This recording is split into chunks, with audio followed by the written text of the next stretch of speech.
Hello there and welcome. It's Doug Diamond again. Hope you guys are doing well out there. It's another Diamond Report Live. Thank you for joining me tonight. It's 10:05 p.m. on October 20th, 2024. Just a couple weeks away. 3 weeks away, I guess? 3 more shows, counting this one, before the election. Dum-dum. Anyway, yeah, we'll see how things play out. I think that video was very telling as far as some of the things they might have planned for us. Jamie Raskin and some of the other things that they mentioned in that video, such as the Department of Defense document that's making the rounds. But everyone should know about this. I mean, yeah, lethal force is something they have no problem with using against us. So, yeah, we just probably don't even need to give them an excuse to.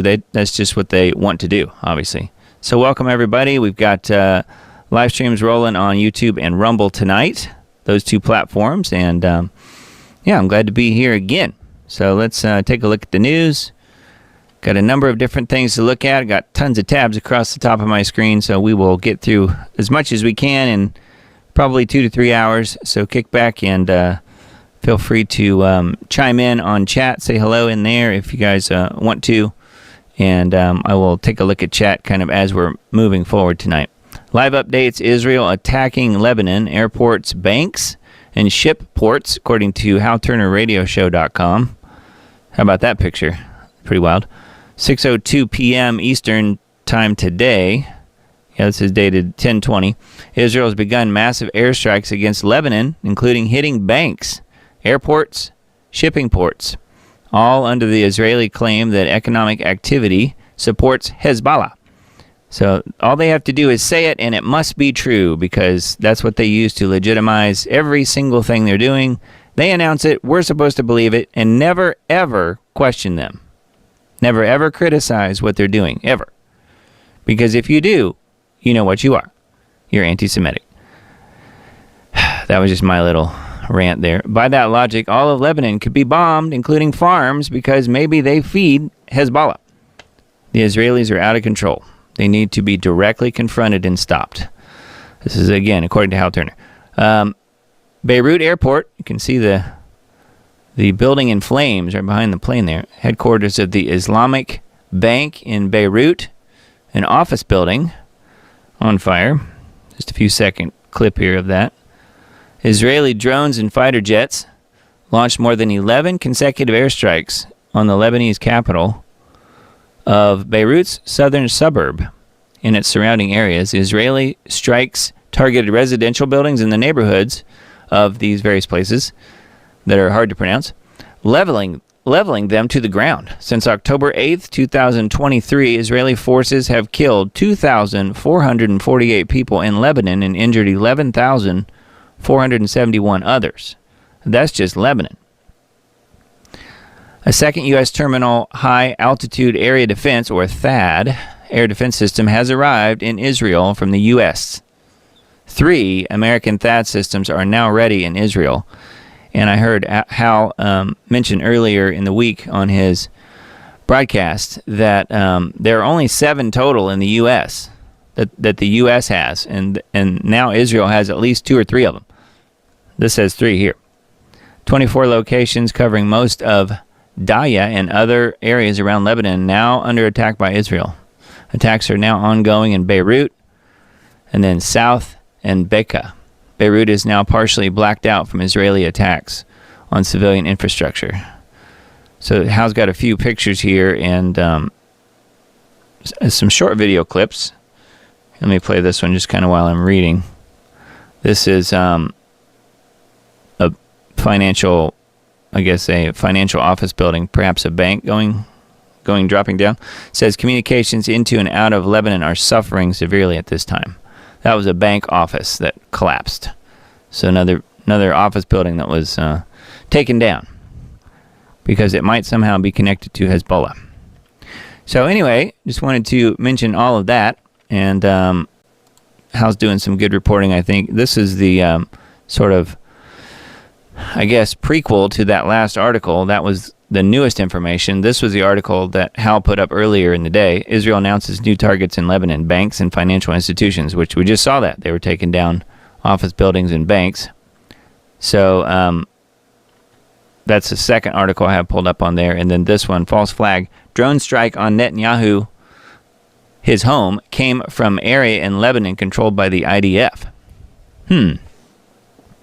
So it says, I don't know if you guys knew about this, Bibi's home was targeted, although I think it is a vacation home from what I read earlier. Radar and satellite imagery from the drone strike, which hit the private home of Bibi, Prime Minister Benjamin Netanyahu, reveals that the drone was launched in Lebanon from an area controlled by the invading IDF. Peculiar. Was this a false flag designed to give Israel cause to go after Iranian leaders? They would never do that, would they? From almost the instant the drone struck Netanyahu's home, word began pouring out of Israel. Despite the drone coming from Hezbollah, quote unquote, in Lebanon, it was somehow really Iran that was responsible. Of course it was. Despite Israel having assassinated most of Hezbollah's leadership, thereby making it a natural reply for Hezbollah to target Israeli leaders, Iran is getting the blame. Social media is teeming with pro-Israel accounts posting that now Israel can go after Iranian leaders. Here are some examples. Yes, it's okay when they do it. We already know this to be true. So, yeah, and then people are theorizing that they let this happen on purpose, or that they in fact did this on purpose. So maybe that's true. Who knows? Why would they be targeting a separate and extra residence?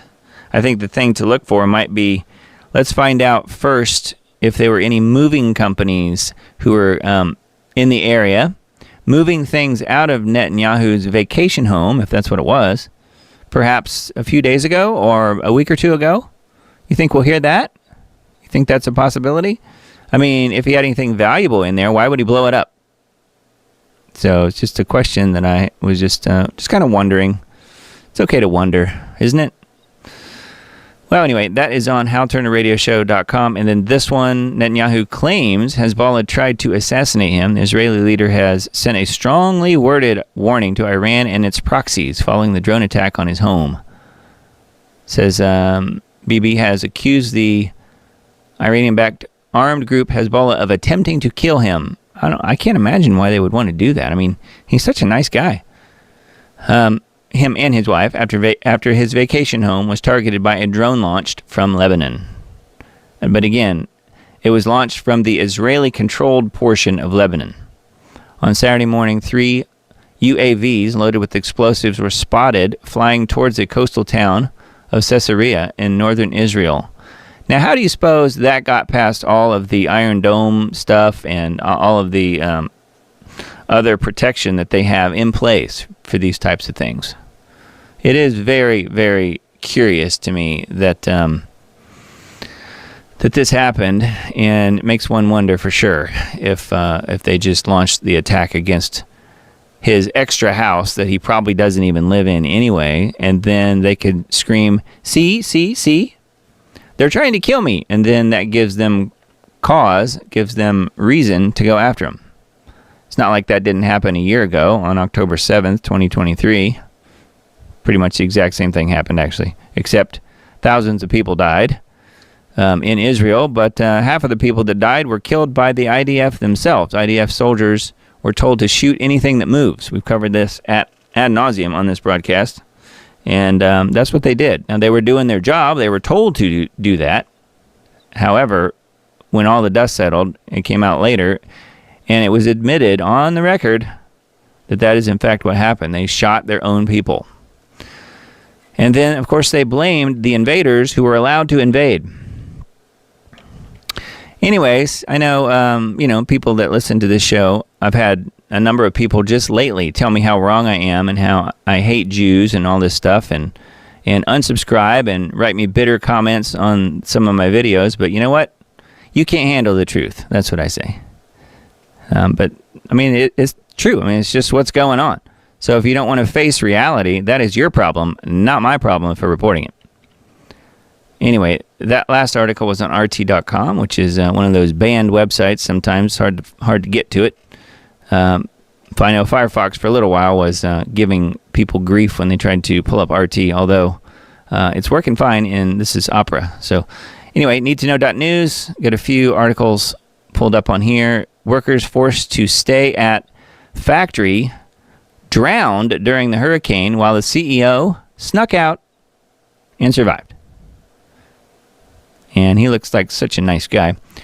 Tennessee, a lawsuit alleges that despite notifications from the National Weather Service, Impact Plastics, I think I've mentioned that before on this show, allegedly instructed its employees to report to work because the company wanted to meet order deadlines. Johnny Peterson, 55, was one of 2 workers at Impact Plastics who are now confirmed dead in flooding that engulfed the factory in the rural town of Irwin on September 27th. Of 11 employees who were swept away, 5 were rescued and another 4 remain missing. So, wow. The 28-page lawsuit argues that Impact Plastics had no required plan to safely evacuate employees, even though the plant was located in a floodplain and regularly experienced water creeping into its parking lot. The lawsuit also alleges that Impact Plastics founder and CEO Gerald O'Connor stealthily exited the building and left the danger zone. So that's about as heartless as it gets. He makes his employees report for work and stay there while he escapes and the floodwaters rise and sweep everyone away. So who knows? I mean, I sort of doubt, even though he kind of doesn't look like a really nice guy, I kind of doubt that he was planning to let them all die, but you could say that this was negligence, perhaps, at least, and who knows? He may end up doing some time. If he doesn't have the proper political connections and he's not a Democrat, then he probably will. If he is a supporter of the Harris-Biden regime, then perhaps he'll get off just fine. So we'll see.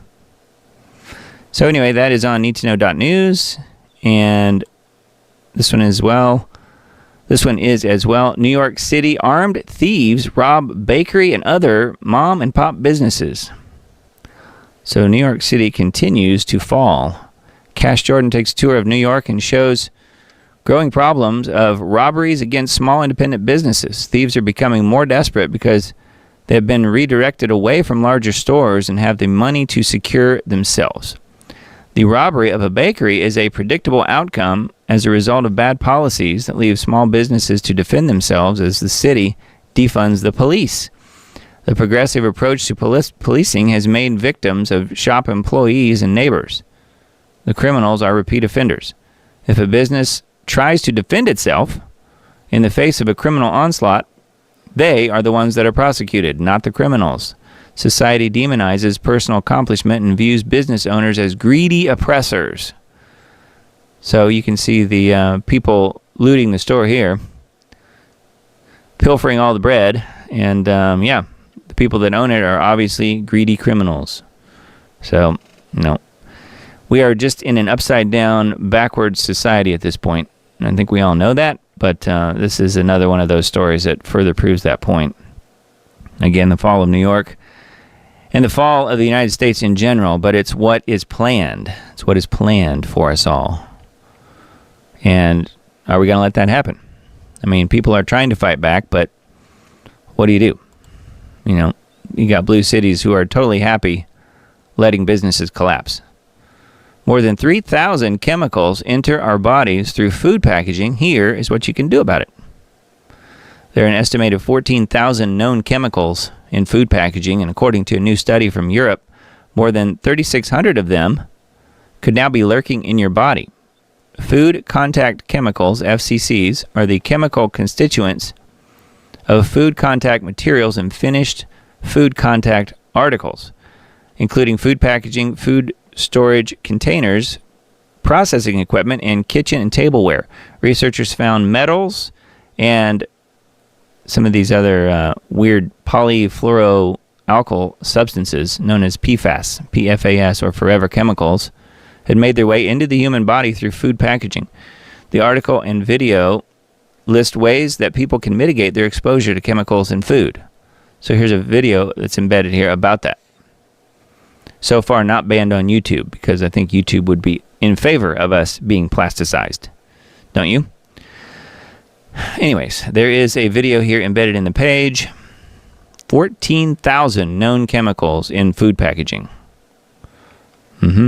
It's just for our health. They love us so much. All right, Technocracy.news, top 3 articles here.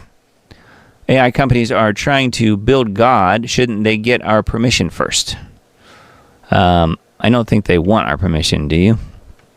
Rhetorical question, I guess. When a handful of innovators rise up to literally change the world, or for better or worse, shouldn't the public have a say beforehand? AI is an oxymoron.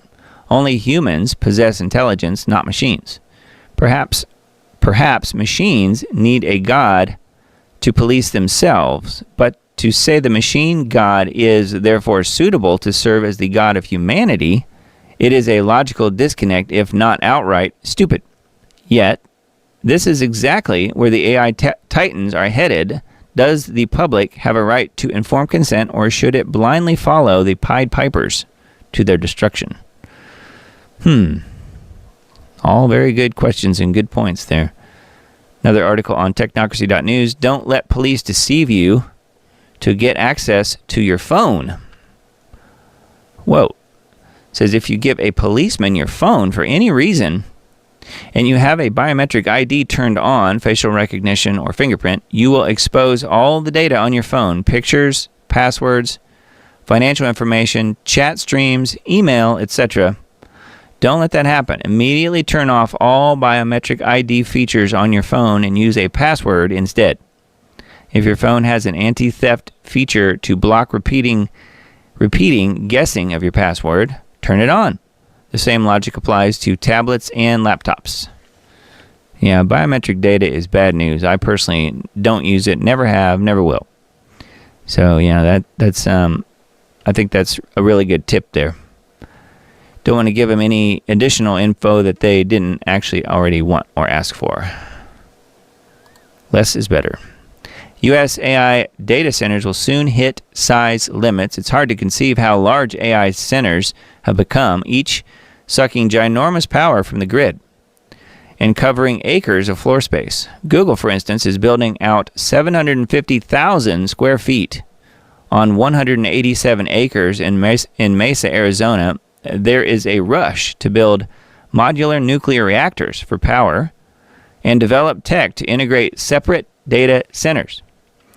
Yeah, I've heard that what they're really wanting to do here is that Amazon and Google and the big ones will all have their own nuclear reactors, literally, nuclear reactors powering them, so that when the power grid goes down, they stay online and the rest of us go out.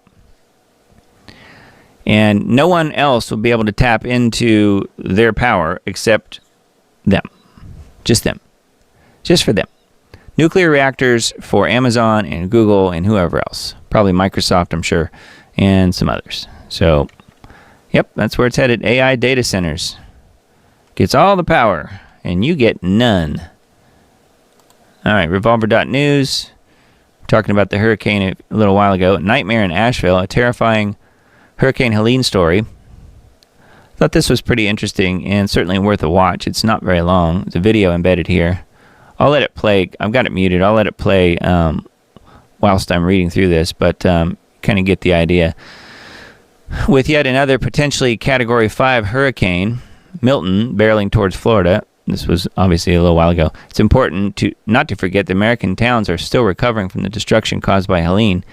If one has never had the misfortune of experiencing an extreme weather event such as a powerful hurricane, it might be difficult to imagine just how destructive and devastating they can be. The following footage is some of the most terrifying and instructive that we've seen in this regard. There is nothing particularly graphic, and the clips of the flooding, while dramatic, are far less arresting than many other clips out there. What makes this video so terrifying is the first-hand, hour-by-hour, day-by-day account of how an ordinary, vigilant couple could, despite all their best efforts, become trapped in the hurricane death zone. There was no warning, no expectation of the level of flooding that occurred, just a nightmare that crept up on them. Yeah, they were just in Asheville for some business-related things. They're music people. And they were just there, and they got caught up in all of this mess. I think they were from Indiana, actually. Says there was no warning, no expectation of the level of flooding that occurred, just in a nightmare that crept up on them. And once they realized what was happening, it was too late. The tense scenes of the aftermath, the water, the food shortages, and the endless 4 a.m. lines of cars outside one of the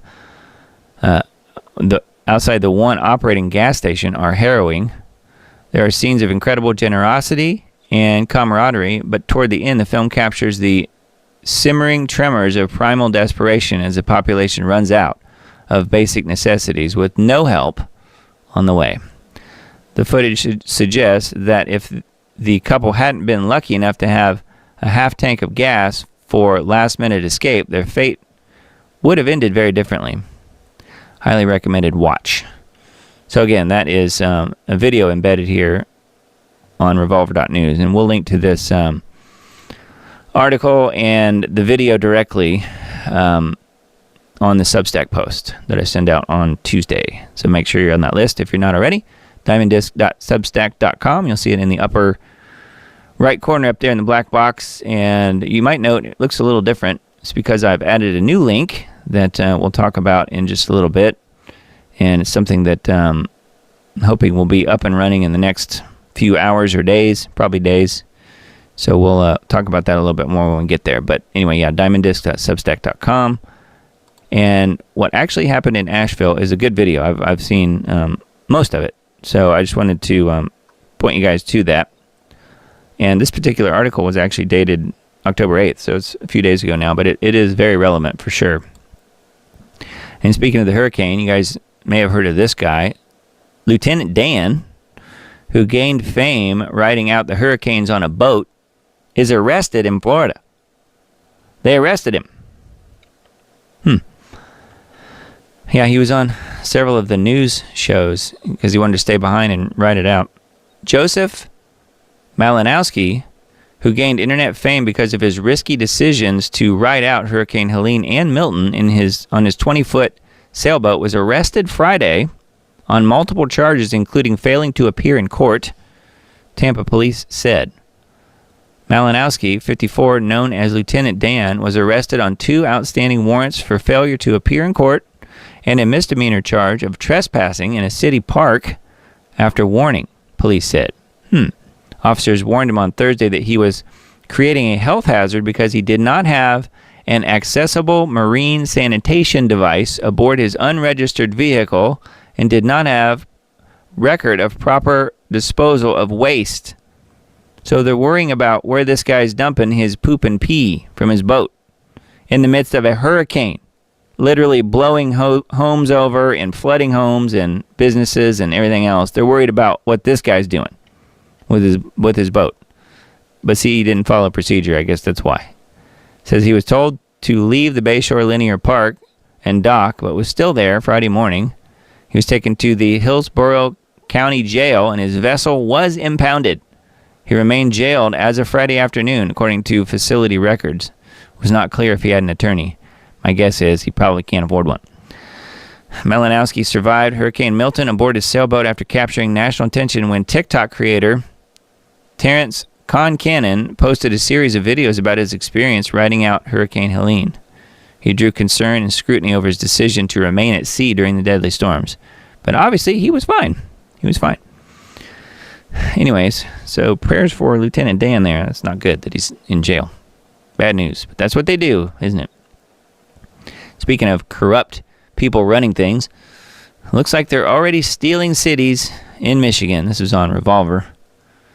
Well, folks, you knew it was coming. It looks like they're already stealing Detroit, Michigan, and we've got all the details for you. And yes, we're well aware that Wayne County always goes big for Democrats. It's a stronghold for sure, but we also know that Kamala is struggling with the black vote, especially with young black men. Things are so bad, they had to drag Barry away from Martha's Vineyard to try and drum up some black votes for Miss Harris, but it didn't go well. And then Drew Hernandez posted, "It's over." B.O. publicly admits Kamala is failing to appeal to black male voters. Yeah, and then he threatens them. He says something to the effect of, you ain't black if you don't vote for Kamala. Some version of that. And I think that black folks didn't like that too much for old Barry to do that. We talked about that last week. I played some clips, but anyway, yeah, I guess the steal is already happening in force in Michigan, and I've heard that it is as well in Georgia and Tennessee. I saw some headlines on Twitter X this morning saying that there are some voting anomalies where votes are being flipped already in Tennessee, and that was already being reported on Friday, I think it was, in Georgia. So just get ready. If you do happen to go and vote, make sure that you are voting for who you think you're voting for, because apparently the votes are being flipped. And my guess is it's probably a one-way flip. It's probably not being flipped the other way, if you know what I mean. If people are voting for Kamala, they're probably getting Kamala. For real. But if people are voting for Trump, they're also getting Kamala. See how that works? Yep, just the same replay, the same old sad story, the same thing that happened in 2020. Yep. Was it a shrimp boat? William says. I don't know if that was a shrimp boat or not. Might have been a shrimp boat. Not real clear on what old Lieutenant Dan was the captain of. But yeah, I mean, it very well could have been. Pretty funny. So anyway, Revolver.news is where that story is. And then Threadreader app. As Ezra Cohen pointed out, tweet below, the goodbye tours are underway. I thought this was kind of interesting. I'd never heard of the goodbye tours. You know what this is? Usually when a presidential administration is, quote, over, the senior folks will run blowout trips around the world. And I would just say, yes, on our tax dollars, of course. The purpose is threefold. And here's the 3 points here. This first tweet here is talking about Secretary of State Lloyd Austin going to NATO meeting in Brussels and in Rome. And it says, anyway, who does goodbye tours and why do they happen? Number one, say goodbye to counterparts, assuming that they're not going to be back in power, I guess, and set themselves up for cushy post-administration jobs, dinners with executives at which the, well, what will you do next question is met with winks and nods, and then, of course, to boondoggle tourism. Yeah, goodbye tours. I don't know if you knew about that. I certainly did not, but it doesn't surprise me one bit. These tours are part of the Washington revolving door. Cabinet Secretary revolving doors are slightly different.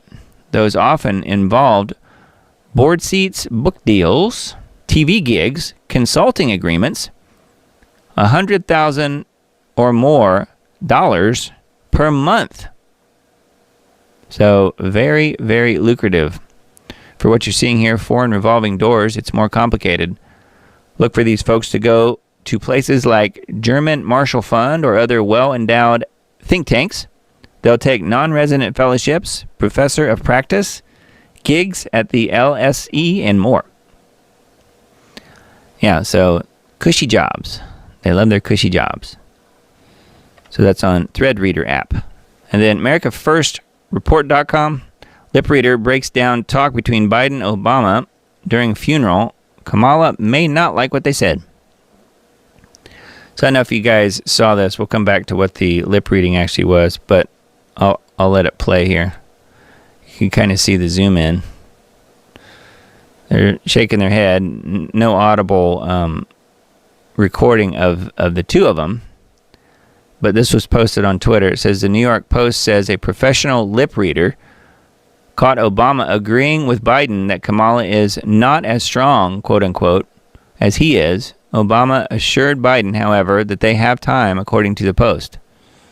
Biden, she's not as strong as me. Obama says, I know, that's true, we have time.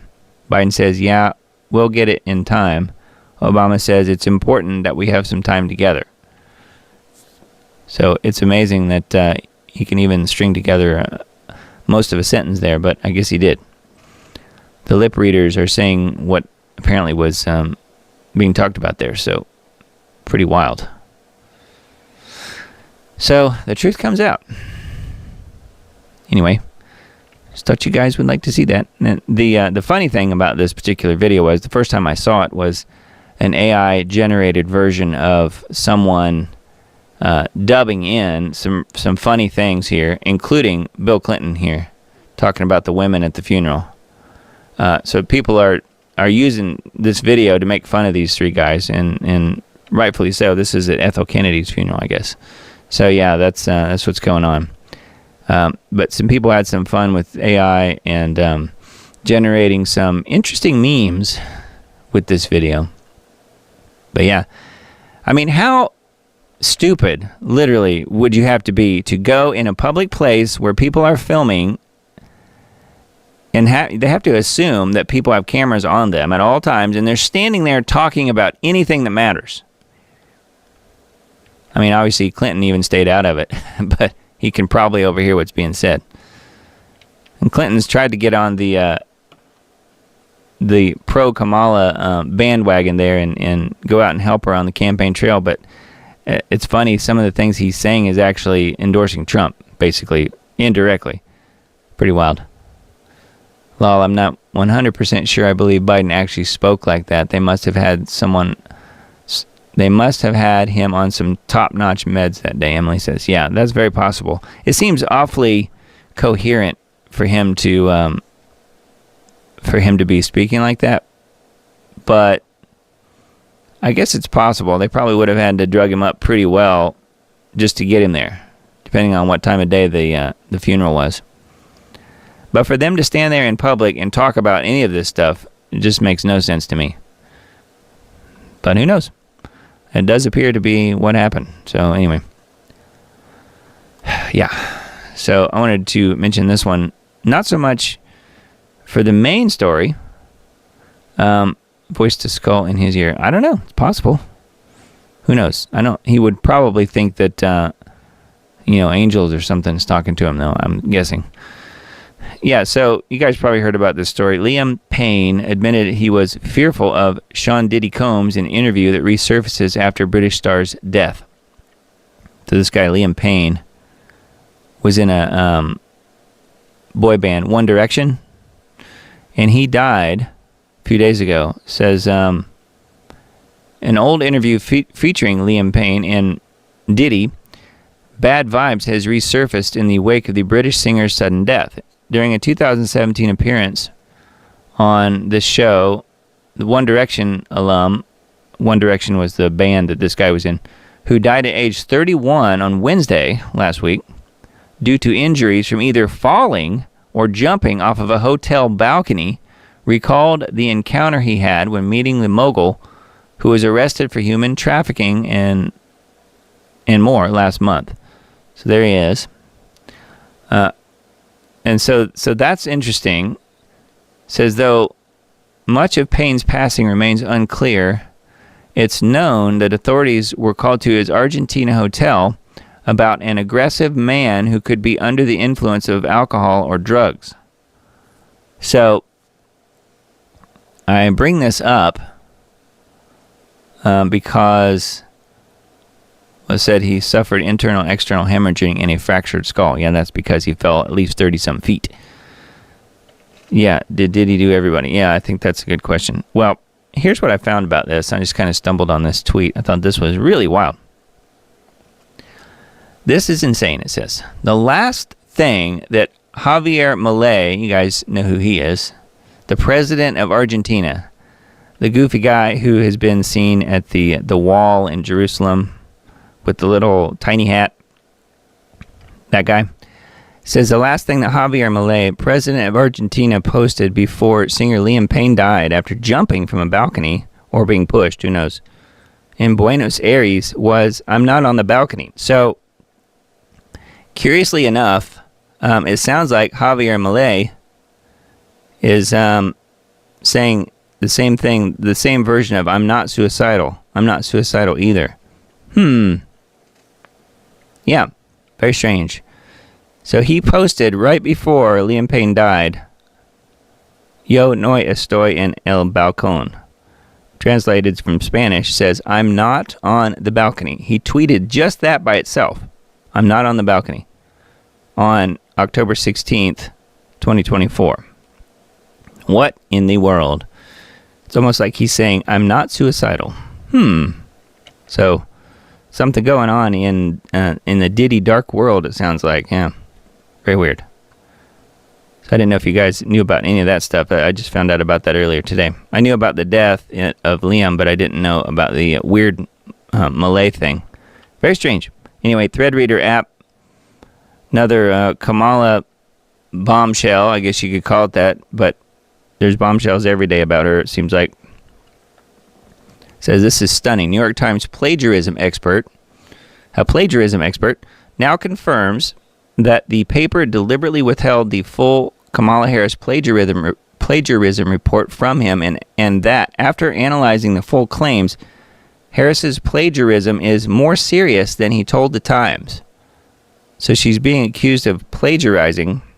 Says yesterday, Christopher Rufo published an article accusing VP Harris of plagiarizing her 2009 book, Smart on Crime.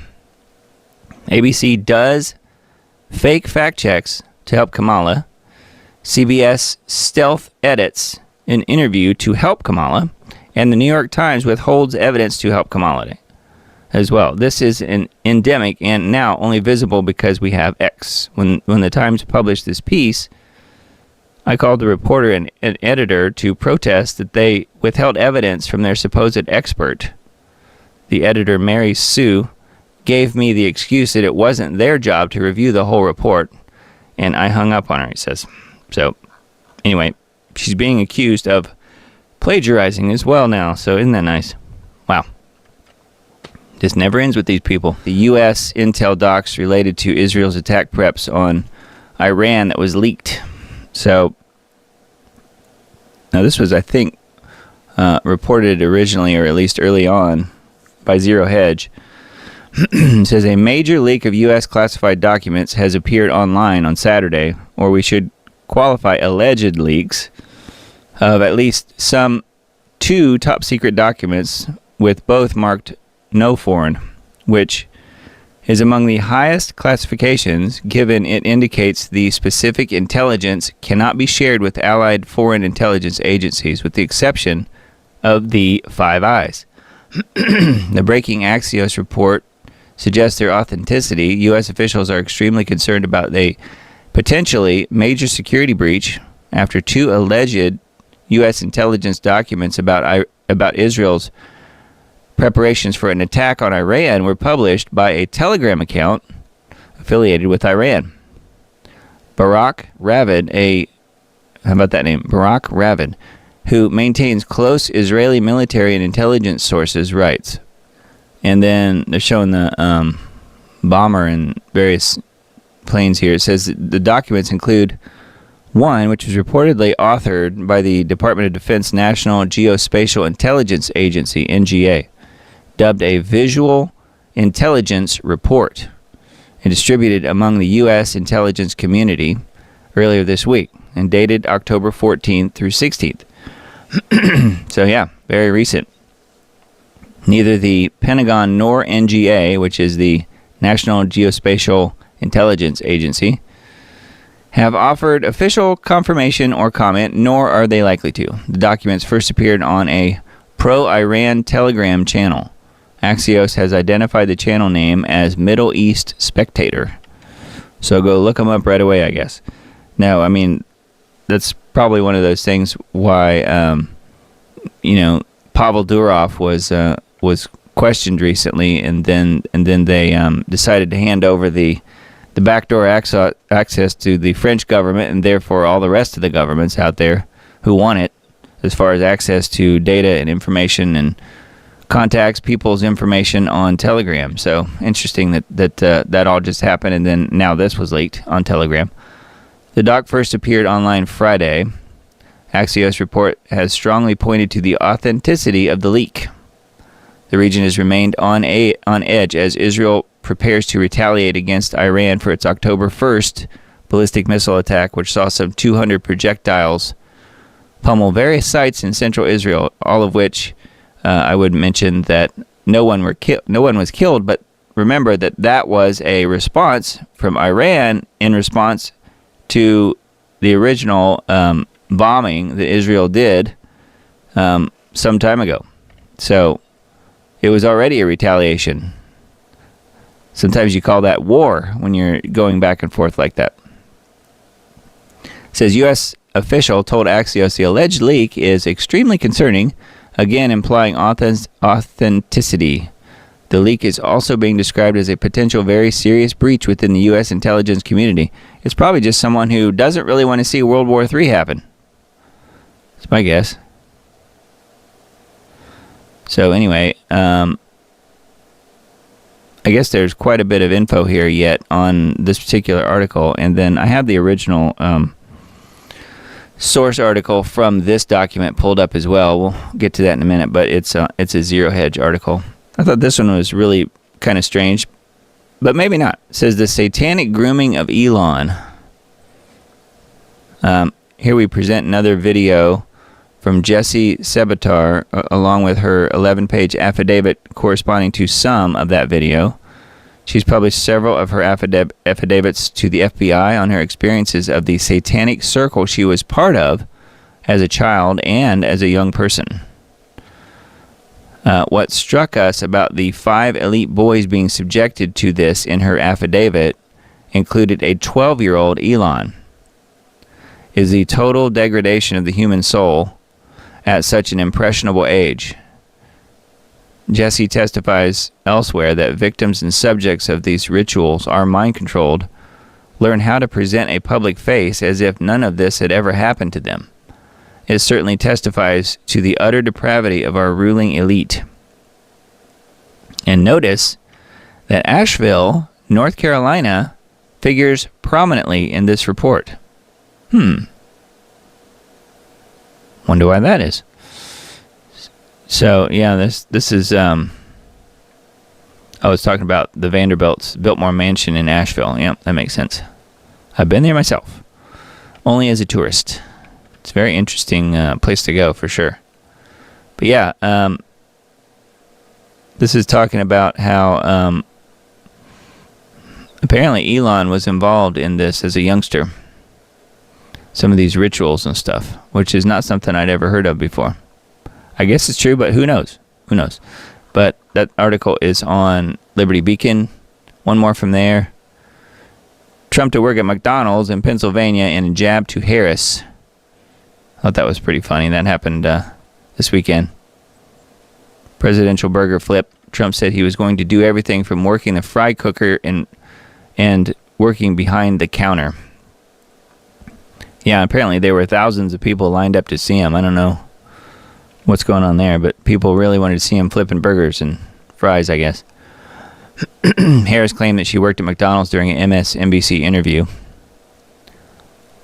So, I'm going because she lied, Trump said during the interview. I think she's been lying about pretty much everything, and cooking French fries is probably one of the least of our concerns here at this point.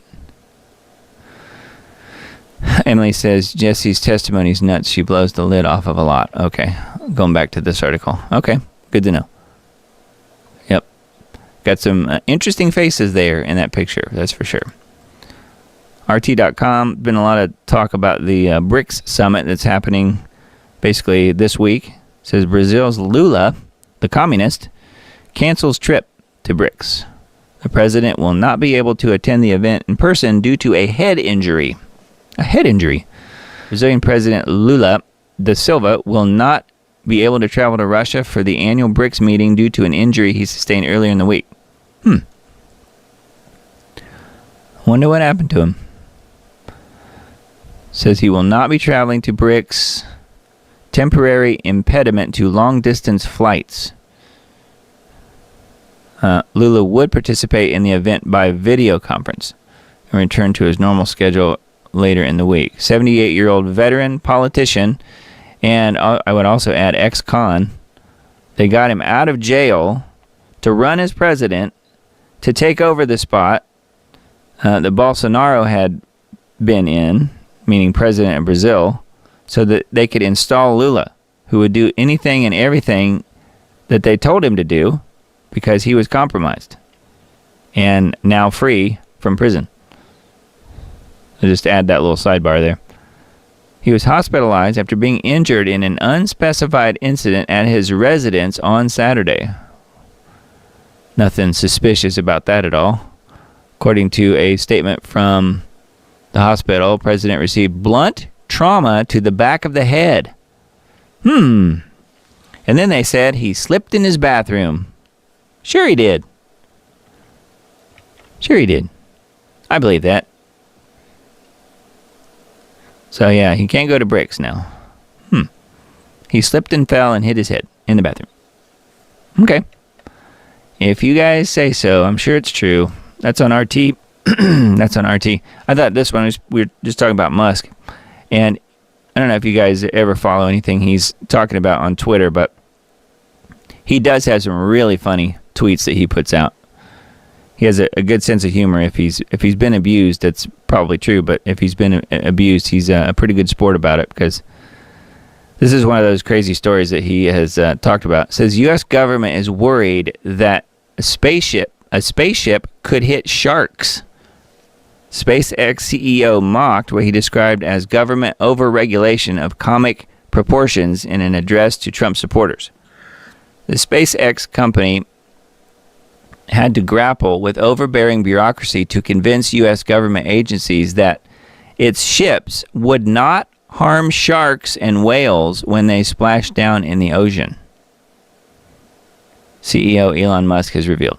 Speaking at a rally for Republican presidential candidate Donald Trump in Pennsylvania on Saturday, Musk recalled that the company had to undertake a study, and probably had to pay a lot of money, to see if the Starship, which is the name of one of his rockets, I guess, to see if the Starship would hit a shark, drawing a burst of laughter from the crowd. I'm like, it's a big ocean. There's a lot of sharks. It's not impossible, but it's very unlikely, he said, adding that he was willing to comply with the National Marine Fisheries requirements, but on condition that they provide him with the relevant shark data for analysis. However, according to Musk, the agency said that it could not provide the data, and they said, we could give the data to our Western division, but we don't trust them. Am I in a comedy sketch here? The tycoon wondered aloud, adding that the SpaceX later managed to get its hands on the relevant data after all, and was able to provide all the necessary assurances. However, the saga didn't end there. What about whales? Whales are bigger targets, obviously. When you look at the picture of the Pacific, what percentage of the surface area do you see as a whale? Honestly, if the ship did hit a whale, the whale had it coming, because the odds are so low, he joked. Whales will be fine too, he said. This is the sort of bureaucracy that people like him and all of us, I guess, have to put up with the U.S. federal government. Total insanity. They're worried about the rocket coming down and hitting a shark or a whale. Okay. Very strange. All right, headlines on the People's Voice. And then another one here about Liam Payne, who was the guy who fell off of the balcony in South America. Was it Argentina? Liam Payne was about to expose music industry pedophile ring before he died, according to this. I don't know. But that would explain things, wouldn't it? Biden-Harris regime leaks plan to ignite World War III before the election. Yeah, our people are saying that they might very well do that so that they can go ahead and install her as the actual president now, and then Trump would be running against the incumbent actual president, and that would not surprise me one bit. How many days is it till the election anyways?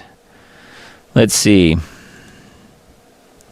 It's like from this Tuesday, it's only 2 weeks away. So yeah, 16 days, something like that. Wow. Who knows? We got a crazy ride in front of us, I think, my friends. Lizzo drops accidental truth bomb. If y'all vote for Kamala, America will be just like Detroit. Oh boy. Sign us up. She might as well say that it will be just like New York City. CNN panelist, white people who don't vote for Kamala must be exterminated. According to a CNN panelist. The white people who refuse to vote for Kamala must be exterminated. But it's okay when they say it. Imagine if it was the other way around, and if a Trump supporter ever said that about a Harris supporter. I mean, they would already be burning buildings down if that was happening. U.S. man declared brain dead wakes up during organ harvesting surgery. I've got that article pulled up separately. Thought that was a really interesting one. U.S. to pay $20 billion more into G7 loan for Ukraine. It's just a loan, though. They're good for it. They'll pay us back. Zelensky's victory plan is backed by France. I don't think there is a victory plan because they've already lost. How can there be a victory plan? U.S. government gave $2,381 to every Israeli this year, while Hurricane Helene victims got $750.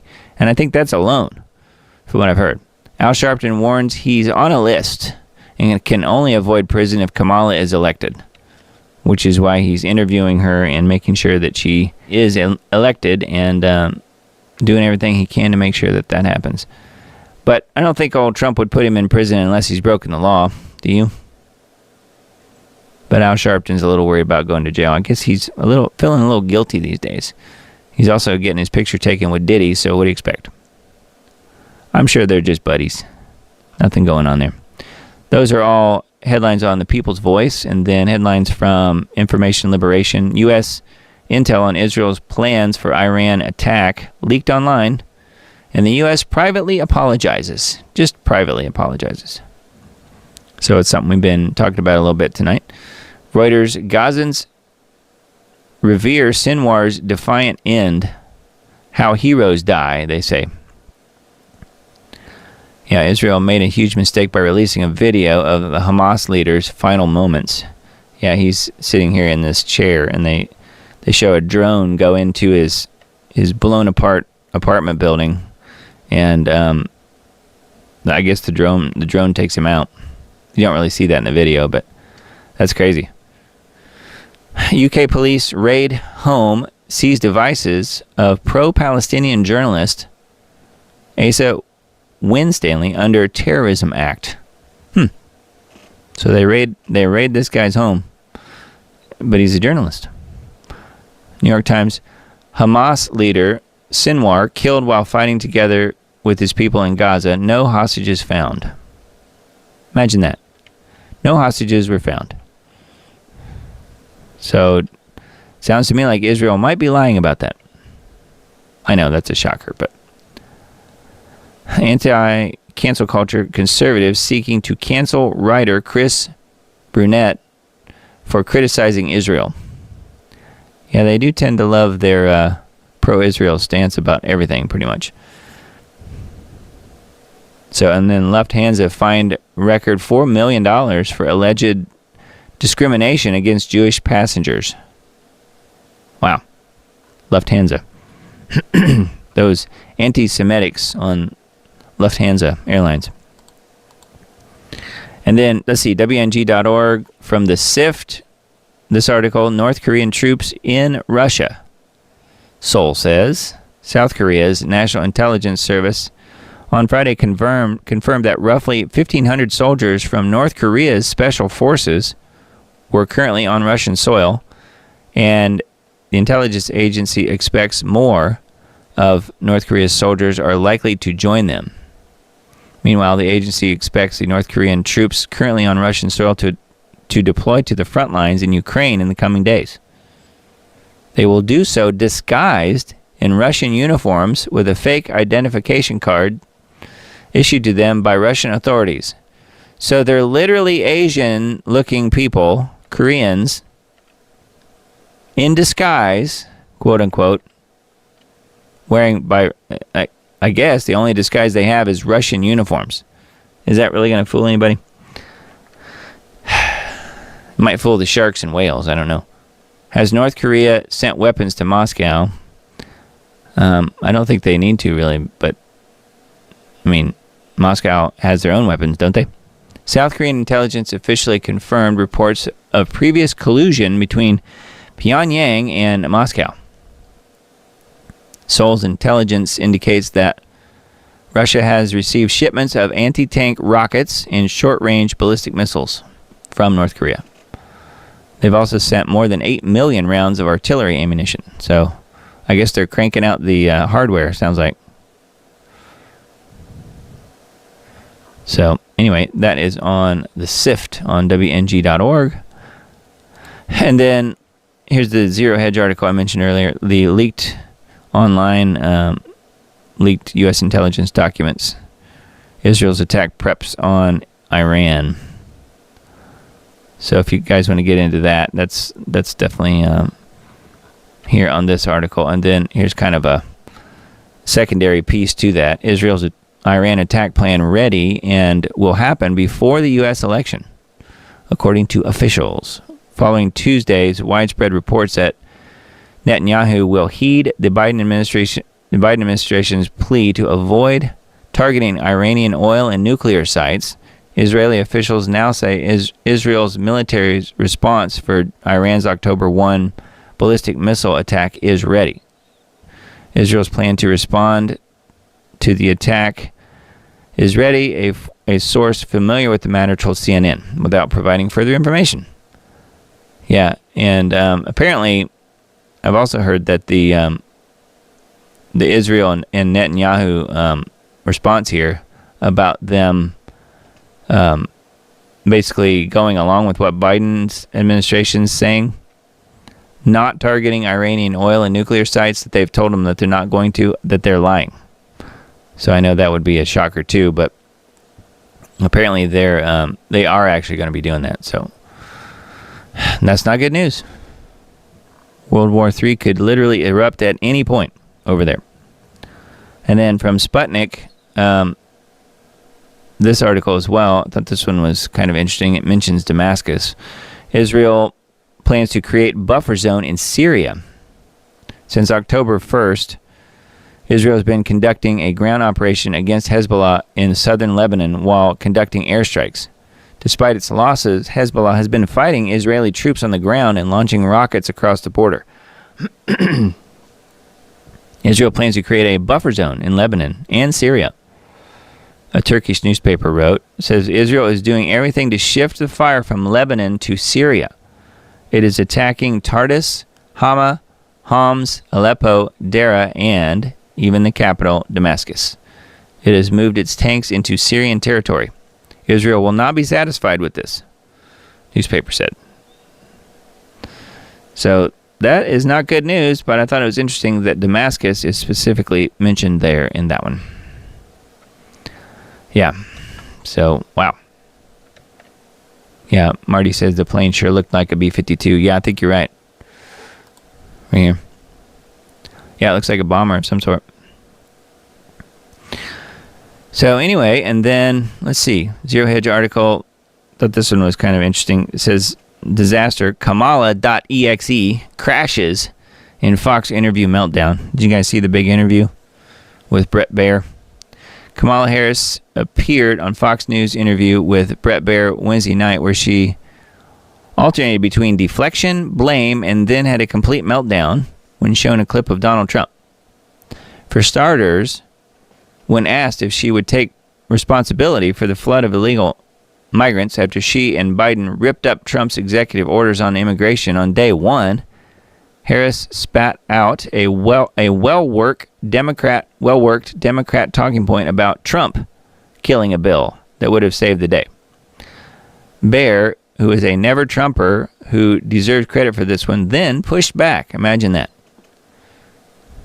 Kamala can't even give a single straight answer to Bret Baier. This is bad. Tell pollsters all over the country and here in Pennsylvania that immigration is one of the key issues that they're looking at this election, and specifically the influx of illegal immigrants from more than 150 countries. How many illegal immigrants would you estimate your administration has released into the country over the last 3.5 years? Well, I'm glad you raised the issue of immigration, because I agree with you. It is a topic of discussion that people want to rightly have. And you know what I'm going to talk about. Yeah, but right now, just a number. Do you think it's 1 million, 3 million? Brett, let's just get to the point. Okay, the point is that we have a broken immigration system that needs to be repaired. So your Homeland Security Secretary said that 85% of apprehensions. I'm not finished. We have it's a an rough immigration estimate of system 6 million people have been released be, into the country. And let me just finish. I'll get to the question. I promise you. I was beginning to answer. And when you came into office, your administration immediately reversed a number of Trump border policies. Most significantly, the policy that required illegal immigrants to be detained through deportation, either in the U.S. or in Mexico. And you switched that policy. They were released from custody awaiting trial. So instead, included in those were a large number of single men, adult men, who went on to commit heinous crimes. So, looking back, do you regret the decision to terminate Remain in Mexico at the beginning of your administration? At the beginning of our administration, within practically hours of taking the oath, the first bill that we offered Congress, before we worked on infrastructure, before the Inflation Reduction Act, before the Chips and Science Act, before the bipartisan Safer Communities Act, the first bill, practically within hours of taking the oath, was a bill to fix our immigration system. Yes, ma'am. It was called the U.S. Citizenship Act of 2021. Exactly. It was essentially a pathway to citizenship for the... Yes, ma'am. May I finish responding, please? But you have to let me finish, You please. had the White House and the House and the Senate, and they didn't bring up that bill. I'm in the middle of responding to the point you're raising, and I'd like to finish. Yes, ma'am.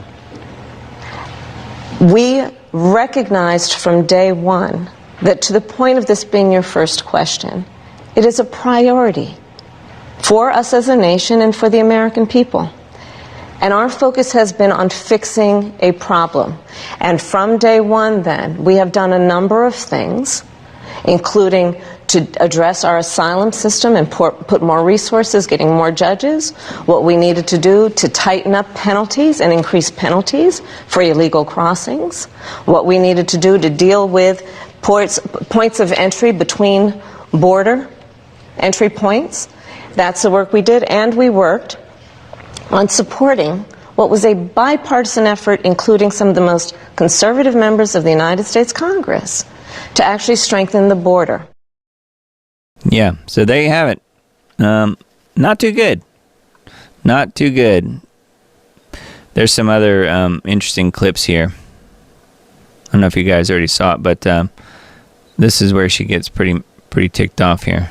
When she says Kamala fumes after Fox News has a clip ready of Trump after she claimed he called Americans the enemy within. Trump is the one who talks about the enemy within, she said. And then Bear says, we actually asked that question to the former president today. Here it is. It's the one who talks about an enemy within, an enemy within, talking about the American people, suggesting he would turn the American military on the American people. We asked that question to the former president today. Harris Faulkner had a town hall, and this is how he responded. I heard about that. They were saying I was like threatening. I'm not threatening anybody. They're the ones doing the threatening. They do phony investigations. I've been investigated more than Alphonse Capone. He was the greatest gangster. No, it's true. No, but think of it. It's called weaponization of government. It's a terrible thing. So, Brett, I'm sorry, and with all due respect, that clip was not what he has been saying about the enemy within that he has repeated when he's speaking about the American people. That's not what you just showed. Well, he was asked about that specific... No, that's not what you just showed. In all fairness and respect to you... that was the question that we asked him. You didn't show that, and here's the bottom line. He has repeated it many times, and you and I both know that. And you and I both know that he has talked about turning the American military on the American people. He has talked about going after people who are engaged in peaceful protest. He has talked about locking people up because they disagree with him. This is a democracy. And in a democracy, the President of the United States, in the United States of America, should be willing to be able to handle criticism without saying he'd lock people up for doing it. There you go. Losing her cool a little bit, isn't she? And it's not a democracy. We do not live in a democracy. We never have. Anyways, all lies. But yeah, I mean, if he's going to lock anybody up, it's going to be people who broke the law. not going after individual people without cause. So, and word salad's on the menu, it says. So anyway, there's quite a few clips here on this page, obviously. If you missed the interview, there's quite a bit of it, actually, on this link, on this Zero Hedge article. And I thought this was kind of interesting. This is not something that I had seen anywhere else other than, who's being locked up. It's only the people on the right are being locked up. Steve Bannon and others, and then they're trying to lock up Trump, obviously. So, yeah, but they always do the projection, don't they? Where they accuse you of those things that they're literally doing themselves. So I thought this was kind of interesting. It says, Kamala, after last night's interview with Bret Baier, this is the person who tweeted this or put this out, says, my friend was in the camera crew for last night's interview with Bret Baier and Kamala. She clearly struggled, as many people have pointed out. After the interview concluded, she apparently refused to shake Bret's hand and called him dirty. She then said, you're just another lousy MAGA nut job, and Bret just laughed. She then started to tear up and said, we can edit this, right? Right? And then she went on. And then she went to her team and said, oh my God, it's over. At least she knew she messed up. So I'm surprised she didn't just tell him not to put the interview out, because that would have seemed like the logical thing to do. I think if she would have said that, they probably would have obliged her. And because she is the vice president, they probably would have said, okay, if you don't want us to put it out, we won't. But notice that didn't happen. So who knows why? Did she not think of that? But yeah, it was amazingly bad. It was definitely a situation where she did a faceplant there with Bret Baier, and didn't turn out too well for her. But yeah, she's going on all these shows now because people were complaining that nobody knows what she stands for, and then when she does come out and starts talking about the things that she stands for, nobody wants to really hear her talk because no one can stand what she's saying, because she's not saying much of anything. It's just a word salad like she always does, just going round in circles. So very interesting. Trump forced to cut Pennsylvania town hall short after multiple audience members experienced health emergencies. So you suppose it's the Sky of Deva taking effect here or something? Trump vowed to make housing, energy, and groceries more affordable at a town hall on Monday night in the country's largest swing state, Pennsylvania, before ending the event early after multiple audience members experienced health emergencies. All at once. Weird, huh? Trump blasted Kamala for presiding over high interest rates and inflation that hiked consumer prices about 21% since Biden took office, and he did take office, before calling off the forum in the Philadelphia suburbs as overheated attendees in the packed space were taken away. They were taken away. So, weird. So, maybe it was just the heat. But it does seem kind of suspicious. That's on the New York Post, believe it or not. But then, of course, they don't blame the Nice guy. I'm just saying maybe that's what it was. All right, Real Clear Investigations website found this article. Stealth Edit. FBI quietly revises violent crime stats. Well, I knew that they were not reporting major crime in like murders and rapes and so forth in some of the largest cities. I knew about that.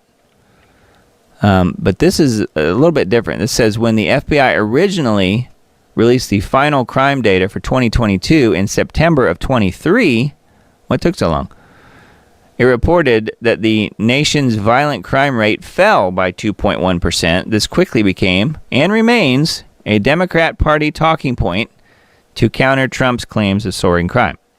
Well, turns out that's not exactly true.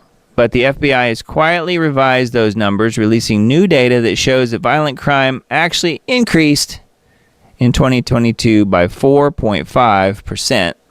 The new data includes thousands more rapes, murders, robberies, and aggravated assaults. Thousands. Yeah. And now we have tens of millions of illegals pouring into the country, or they're already here.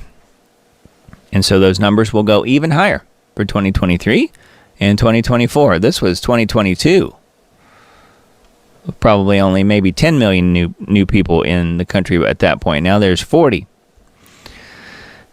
So, anyways, they put the fake numbers out, and then the Democrats get the talking point, and then they run off and talk about how wonderful these new numbers are, whether it's new jobs or crimes down or whatever. And then they secretly, months or a year or so later, put out the real numbers and say, oops, we made a mistake.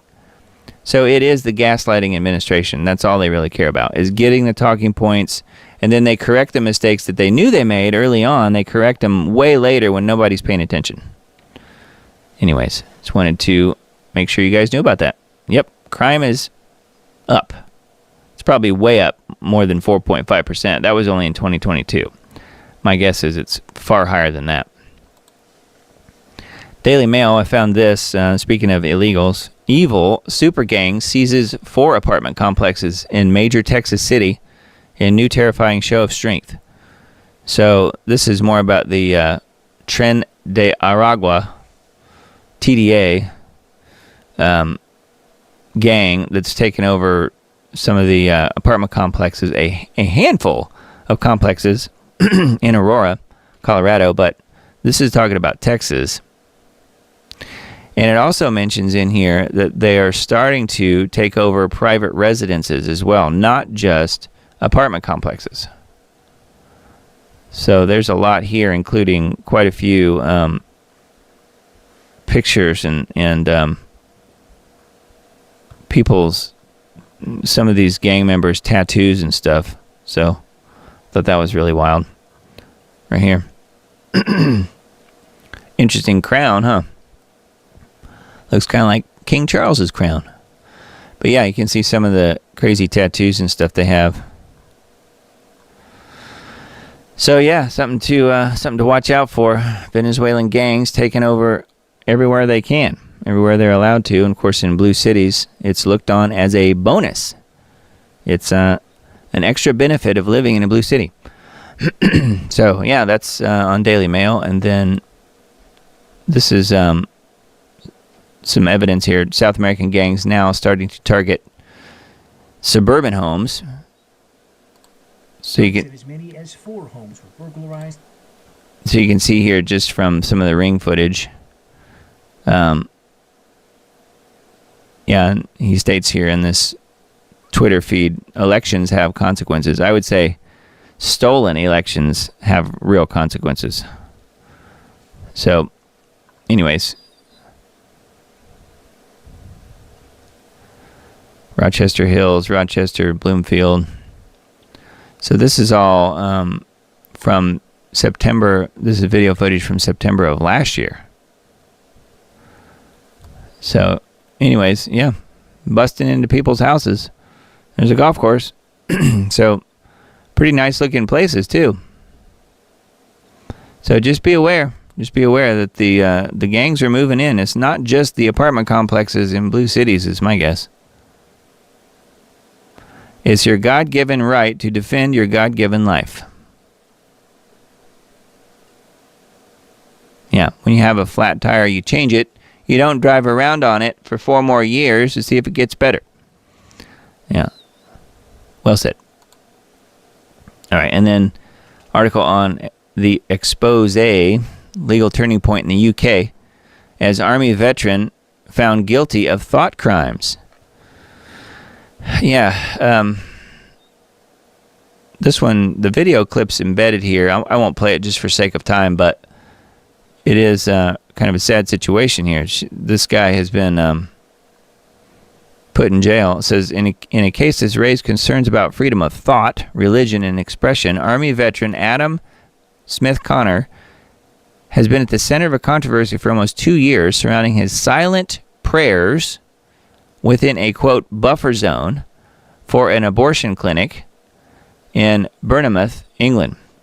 Yesterday, he was found guilty. This is a legal turning point in the UK where prayerful thoughts in someone's mind are considered a criminal offense.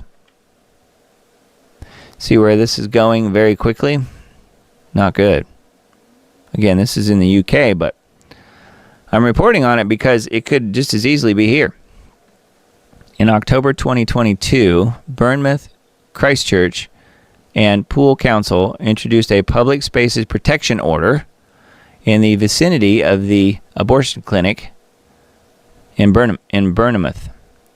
The order designated a, quote, safe zone around the clinic within which it is prohibited to engage in protests related to abortion services or other specified activities, which this guy was just standing there praying, but he was in the zone apparently.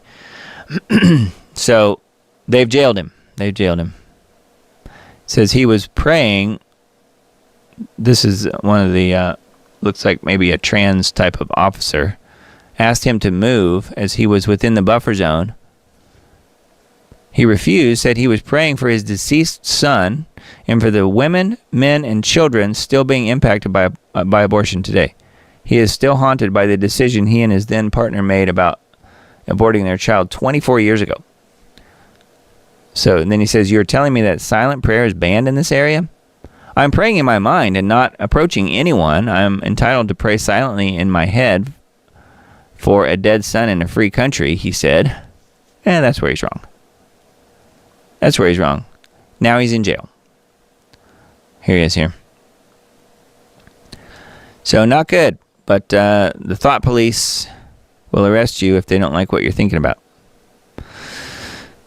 Anyway, that is not good news, but that one also might be coming to a town near you as well. It's happening in the UK. Okay, and then this Substack I thought was kind of interesting. The U.S. fears an uncontrollable escalation sequence with Russia much more than with Iran. Non-nuclear Iran, which I totally disagree with, non-nuclear Iran is incapable of existentially threatening the U.S. like nuclear-armed Russia could. And I don't disagree that Russia is more of a threat, but I don't think that Iran is non-nuclear capable. But that's what they're saying here in this article. I disagree with that. That's kind of buying into the official narrative. They're always 2 weeks. They're only 2 weeks away from getting a nuclear device. That's what they've been saying that for years. No, they've had nuclear devices for some time in Iran, and they just haven't chosen to use them yet, luckily. But they probably got them from North Korea. That's my guess. And then a lot of other educated guests as well also say something very similar. So that is a Substack post. Now, I think it was, let me look. I think it was Emily that mentioned this. Jesus is Lord. Audience member shouts Jesus is Lord at a Kamala rally. Yeah, so if you haven't heard this, you really need to. This is what happened. It says VP Harris delivers remarks at campaign event. Oh yeah, they were quite the remarks. With the intention that they would undo the protections of Roe v. Wade, and they did as he intended. Oh, you guys are at the wrong rally.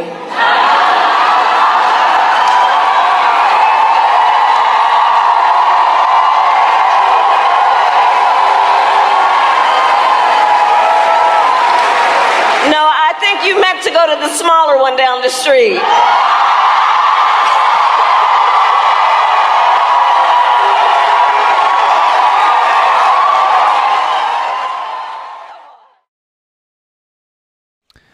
Yeah, so you get the point there. The mention there was made while she's talking about abortion. Jesus is Lord, and she basically says, "No, I think you're at the wrong rally," and go to the smaller one down the street, meaning Trump's rally.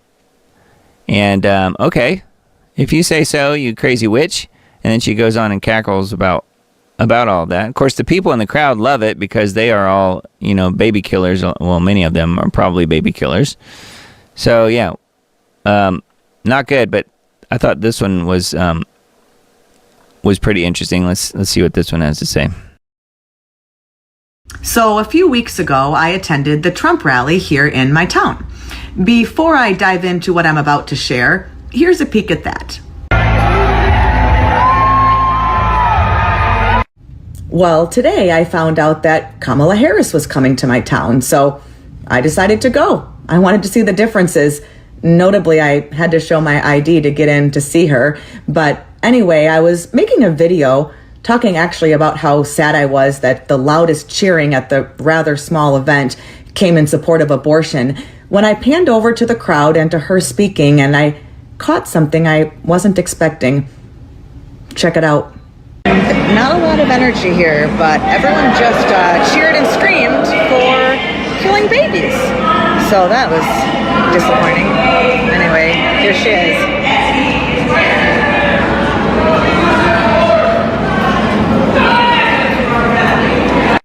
Did you hear that? Some guy in the crowd shouted, "Jesus is Lord." And Kamala said, "I think you're at the wrong rally." And then she said, "Try the smaller one down the street." Everyone laughed and laughed and cheered, but I was at that rally. There were almost 7,000 people at it. Today they said there were 2,500. Nobody waiting. Open spaces. I wanted everyone who's a believer to hear that for themselves. Again, we're not going to be gaslighted on this. We remember Donald Trump hand-selected 3 members of the United States Supreme Court with the intention that they would undo the protections of Roe v. Wade, and they did as he intended. Oh, you guys are at the wrong rally.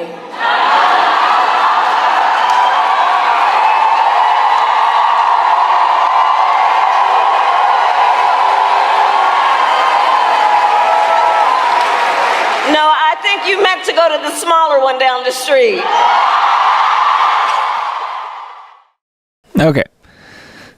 Yeah. Well, a little truth averse, I think. She's allergic to the truth. But yeah, she's tried to make it work for her constituents. I'm sure that they're more than happy to believe those lies. And then this is the guys that said it, apparently. God was watching us in this moment. Pro-life students speak out after Kamala mocked them and Jesus at her rally and told them they were not welcome. Yeah, I wonder what happened to them. This is them. Kamala openly mocked a Christian attendee in Jesus Christ during a rally in La Crosse, Wisconsin. Christian attendee bravely stood up and proclaimed Jesus is Lord, only to be mocked by Harris, which we just heard all that. The crowd erupted. They loved it. It was a disgusting display of the godless Democrat and her gaggle of supporters.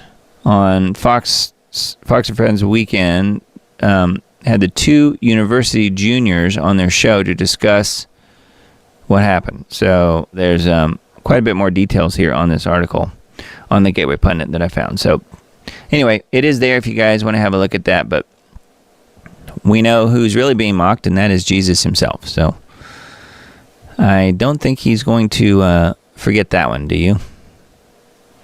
Kamala is collapsing with a K. A visibly exhausted Harris was on stage in Detroit for only 6 minutes, 36 seconds.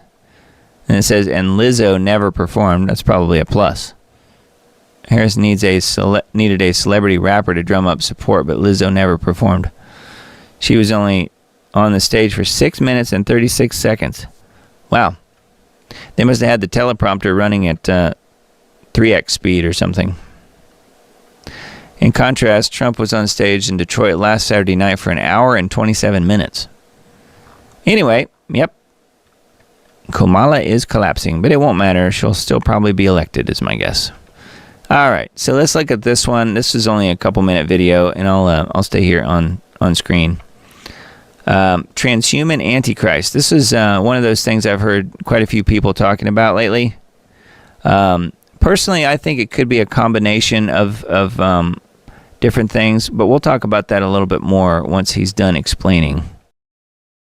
So the question that we're going to bring up today is the Antichrist human, AI, or transhuman? And transhuman is not a man transitioning into a woman or a woman transitioning into a man, not that type of trans. We're talking about a transhuman. That is a human that is transitioning into something outside of a human, other than a traditional human being like you and I. And that's the third possibility that I want to bring up here, because it's really not just a matter of human or AI when we're talking about the Antichrist. I believe that the Antichrist is going to be a combination of those two, a merging of humanity with technology to create a cybernetic or transhuman, much like I've indicated with this image here. Now, this is, of course, just an artistic rendition. I just asked AI to create an image of a human, a male, that is infused with technology. And this is just one example of what we're talking about. But I do believe that as technology continues to get better and better and better, what we're going to see is that AI is going to now start to be able to actually engineer the genetic code so that we will be able to create the perfect human being, where it eliminates, let's say, all diseases. It makes it so that people could live immortally, that they can automatically have all different types of powers and abilities that we don't naturally, right? These are the things that people traditionally, I mean, going back to the early church, to the medieval church, that they imagined when they thought of the Antichrist as this being, this person that has some type of supernatural power, that is powers and abilities that go well beyond some normal or mere human.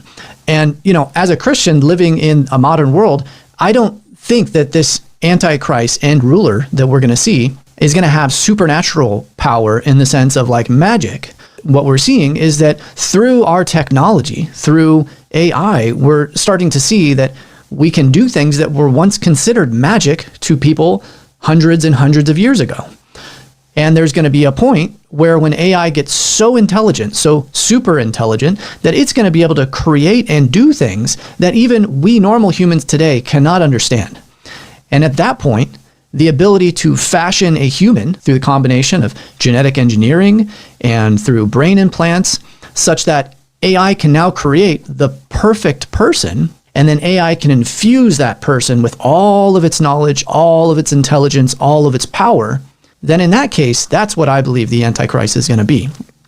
So yes, if you want to insist that from a biblical perspective, all of the prophecies that discussed this malicious, charismatic, all-powerful ruling entity and person that are going to come out in the end times, if you want to insist that that is a person, I don't disagree. It will. The Antichrist will look like a person, but it's not going to be a human like you and I. It's going to be a modified human. Another way to think of this too, I will often ask Christians that insist that the Antichrist is going to be human. I'll bring this question up. Was Jesus a human? And of course, the question is yes, Jesus was human. Was Jesus also God? Of course, if you're a Christian, you believe that Jesus was fully human and fully God in the flesh. Well, I'm making the same exact argument for the Antichrist as any Christian would make for Jesus. That is, Jesus had a dual nature. Jesus was both human and God, incarnated in a human body. I believe the Antichrist, not just being anti in opposition to Jesus, but also anti in the sense of a substitute for Jesus, will also have this same dual-like nature as Jesus, being fully human, looking like a human like you and I, perhaps even consisting of biological tissue as you and I, but fully artificial intelligence. That is, fully super intelligent, akin to what an atheist would consider a god. That is, a god made in our own image. So the Antichrist, I believe, is going to have the same dual nature, transhuman, not just human, not just AI, a perfect infusing and merging of both natures, humanity, biology, and technology in one person. Well, I don't really agree with that. I think that he makes some valid points, and I know other people who also think that that the Antichrist will be perhaps fully AI. And I don't agree because, as Marty mentions here in the comments, don't forget the indwelling. Yeah. The indwelling of Satan into the Antichrist.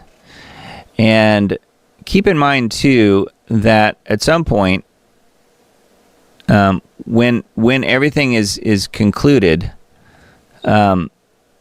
Satan is defeated and thrown into the lake of fire, but also the Antichrist is thrown into the lake of fire.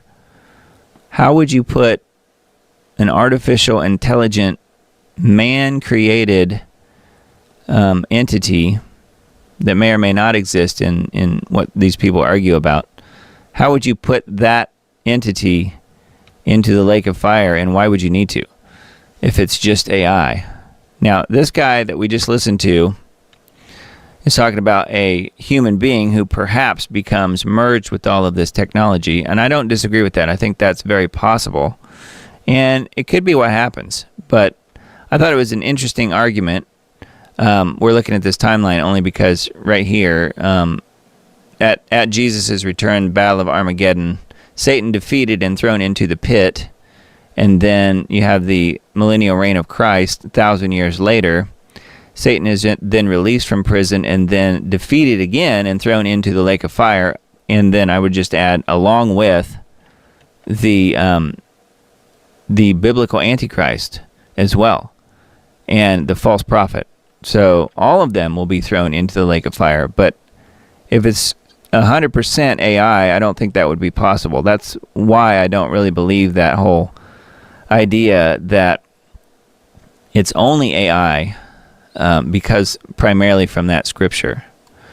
So anyway, as far as what this guy's saying, I think he does make some valid points here. And as many of you guys know, I think that biblically it is really at this point kind of not really even a question mark to me as to who it will be, although I don't think he is fully indwelled, and I don't think he is the biblical Antichrist yet. And you know who I'm going to say? King Charles. And there is plenty of evidence biblically to point that it is him. We won't go off on that tangent tonight, but that's something that Timothy Cohen has been talking about for years and years, decades really, in his book Antichrist and a Cup of Tea. And I agree with him. I think that makes the most sense, that is the guy. And note that this guy also mentioned in this short video that the Antichrist has to be charismatic and all these things. Well, Charles is. There's a lot of people who really do worship him. There's a lot of people who don't. There's a lot of people who see him for what he is, being the pedophile and sort of non-important, especially in this country, because we don't really have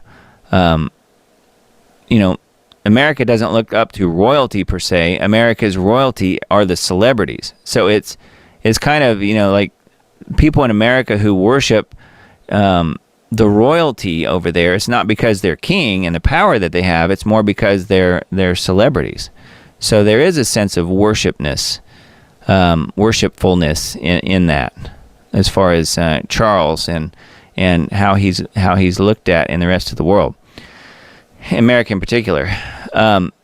However, what if just kind of an idea that I had, what if something happens and there is an attempt on his life, or perhaps in this war, maybe London gets hit, and maybe something happens to him, and Charles is injured, whether it's the head injury, the head wound that we hear about, or whatever it is, and they create him by, you remember the old show from the 70s, the $6 million man? Maybe they make him the $6 billion man and turn him into some sort of hybrid combination of what's left of his humanity and then mixed and melded with technology. I mean, I guess that's possible. One thing I've always been kind of coming back to is that I feel like if it's Charles, which I really believe it is, there has to be there's to me some sense of he's looking younger and acting younger than he is now.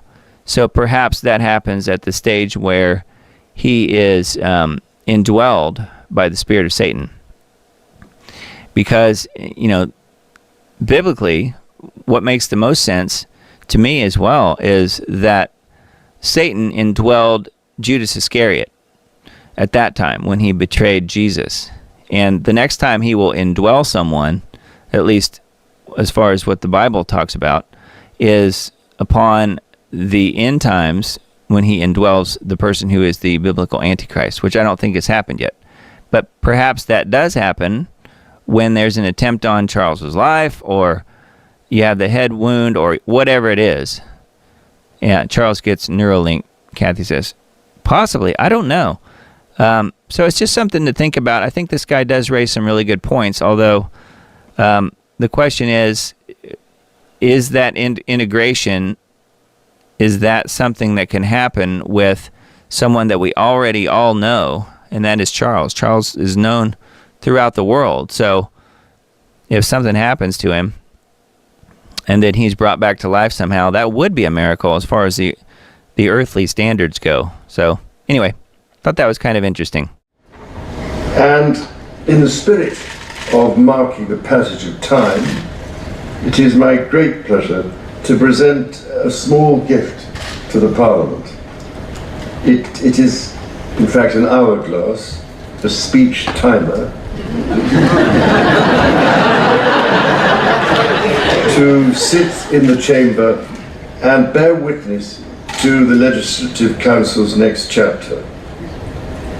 So with the sands of time encouraging brevity, it just remains for me to say what a great joy it is to come to Australia for the first time as sovereign, and to renew a love of this country and its people, which I have cherished for so long. So thank you, ladies and gentlemen, for making me feel so very welcome. Thank you.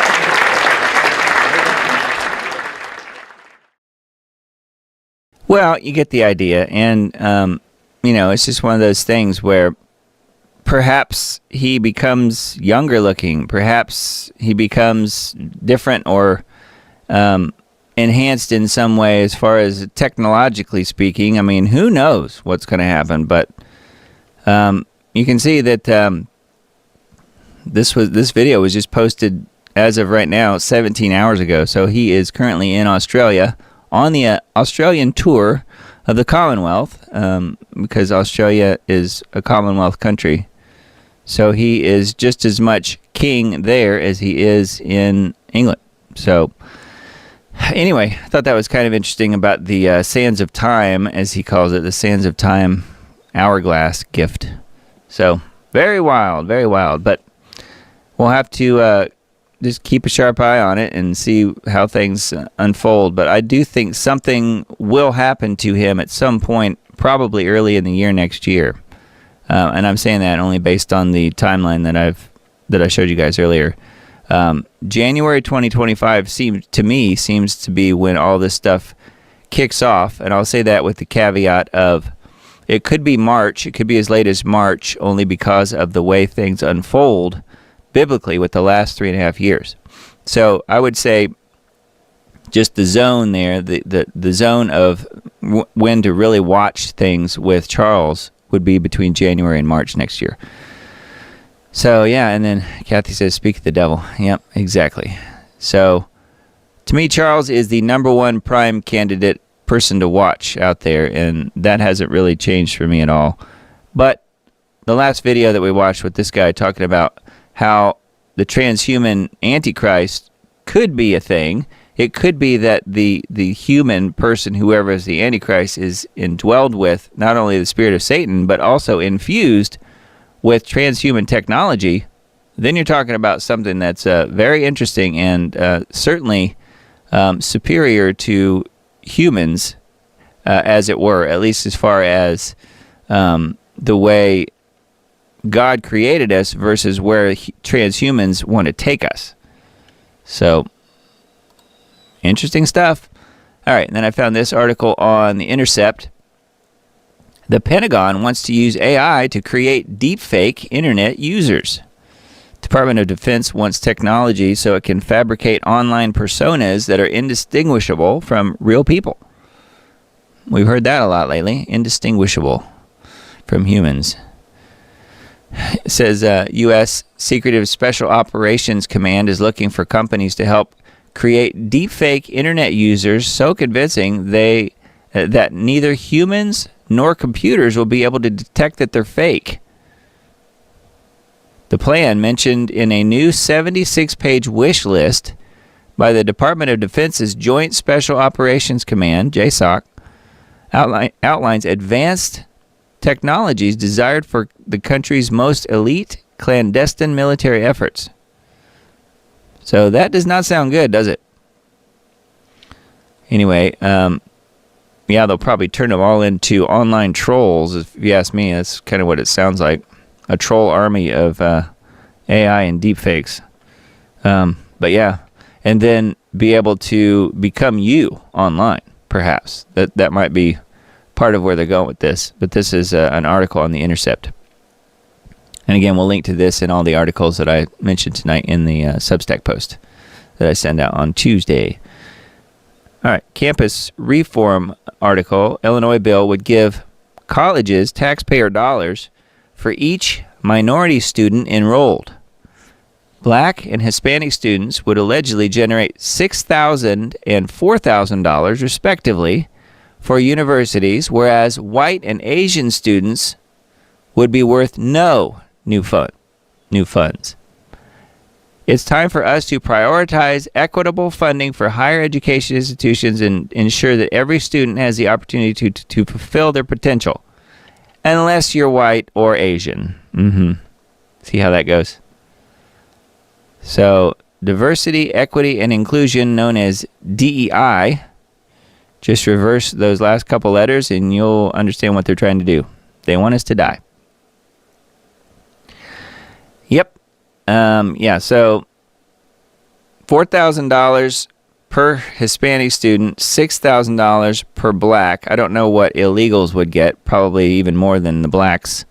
But isn't that just in and of itself completely racist to say that black and Hispanic students aren't worth the same amount of money and that Asian and white students are worth zero?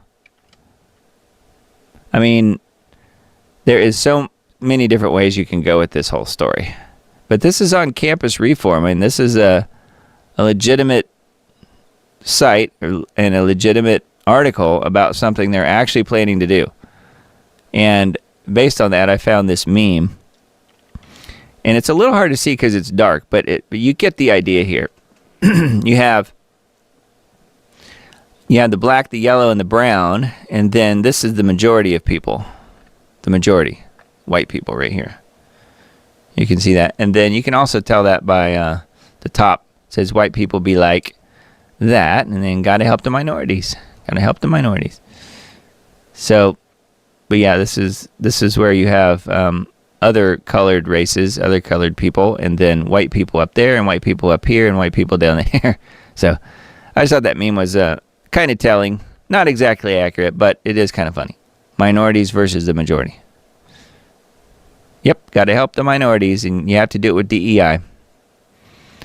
And DEI, another acronym for diversity, equity, and inclusion, which is what they're talking about here. A lot of people say that it means didn't earn it. DEI, didn't earn it. I thought that was good. And very true. Now, here is the Leo Hohmann article that I mentioned last week, the DoD Directive 5240.01, where it's talking about allowing the military to use lethal force against Americans.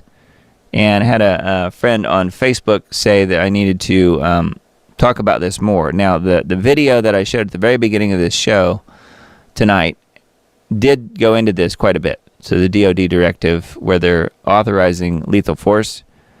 But I'll make sure to link to this actual document so that you can go read this multi-page DoD directive from the military website, PDF. But page 13 is rather interesting.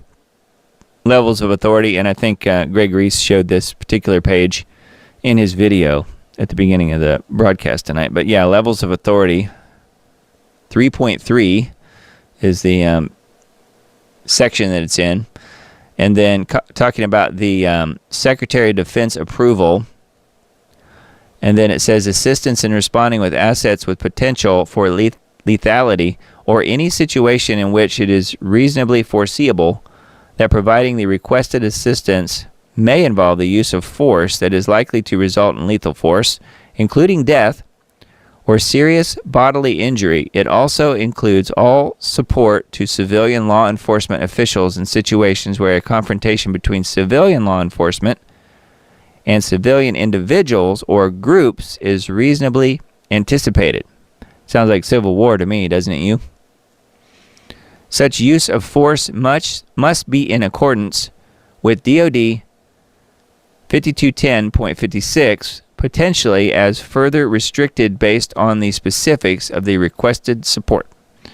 So yeah, again, that's just one highlighted section from one page of this particular document. So feel free to have a look at this, DoD 5240.01, which is on the military website. So esd.whs.mil. So anyway, not good. Now this is the Bound report talking about the very same thing. Yeah, that was a pretty good report, I thought. So the DoD report is an important one to get out there for sure. So if you didn't know about that, or maybe you did by hearing something about it, it's always good to try and share what's going on with this thing, because I don't think most people would even believe that this is actually happening, that it's rolling out as it is. So yeah, you could call it martial law, you could call it whatever you want, but it's not looking good. Not looking good. Updated DoD directive targets American citizens. So this may be part of what's in store for us over the coming days, weeks, months. So, because it's going to be a real nightmare, I think, between now and the end of the year, or whoever's sworn in even as far as middle of January. So it's not looking good. Not at all. Now, let's see here. Leo Hohmann's Substack page. A couple of new articles on here. Biden to surge U.S. funding of Ukraine war effort. So that's the top story here. And then, why is U.S. Department of Defense giving $90 million to a private corporation to reopen an old lithium mine in North Carolina? Well, yeah. And then several other articles, and then more here about the DoD article that I mentioned as well. So, yeah, several things on Leo's Substack. Good as always. And then naturalnews.com. Iran sitting on secret weapon more powerful than nukes, a general claims. So, interesting on that one.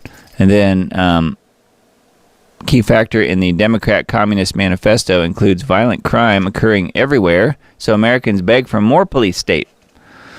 Yeah. So that does seem to be what's happening. They want to make it absolutely miserable for everybody so that we can beg for help from the government, I guess. Amazon investing more than $500 million to build small modular nuclear reactors to power its AWS computing centers, which is something I mentioned earlier. It's not just them, though. It's also Microsoft and Google and others who will have their own nuclear reactors, their own power source, while the rest of us go without. So what will happen when they decide to flip the switch and it gets shut down for a while? Well, they won't have to suffer, I guess. So quite a few articles here on naturalnews.com. Good source, I think. And then Wine Press News. Just some of the top headlines on here. I thought this one was kind of interesting and not all that surprising. UK mandates farmers and residents register their poultry flocks, register them to prevent bird flu, and report nitrogen and phosphorus excretion levels. So yes, your chickens and your cows and all of your barnyard animals are killing the world from all of the excess methane, right? So ridiculous. Anyways, I guess they tend to believe it. The people who are making the rules believes all that nonsense. or at least they want to say they do anyway, to maintain power and control over us. I guess that's the real idea. Let's see here. Current feud with WordPress could cause major ramifications for over half of the internet. So that's one article. Hackers and big business take down the Internet Archive and Wayback Machine. I don't know if you guys knew about that. That's a site that I've visited here and there over the years, and have found it very useful. But nope, they're going to try and take it down if they haven't already. I think it's already compromised to some degree. And if you ask me, it's probably the government doing it, because they don't want any record of people being able to go back and take a look at things that were posted on the on various websites all over the world. So you won't be able to ever question the narrative if you can't prove what you thought you remembered, and there's no web page to support that anymore. So they're quietly erasing history by doing that. So it says hackers, but obviously it's most likely the government's doing that. Warning, DOD quietly signs directive to use lethal force, which we talked about. October surprised Netanyahu's plans to escalate war in time for the U.S. elections. And then mask mandates returning in several California counties. Mentioned that last week, I think. Polish general threatens to directly attack St. Petersburg if Poland or Baltic states get attacked.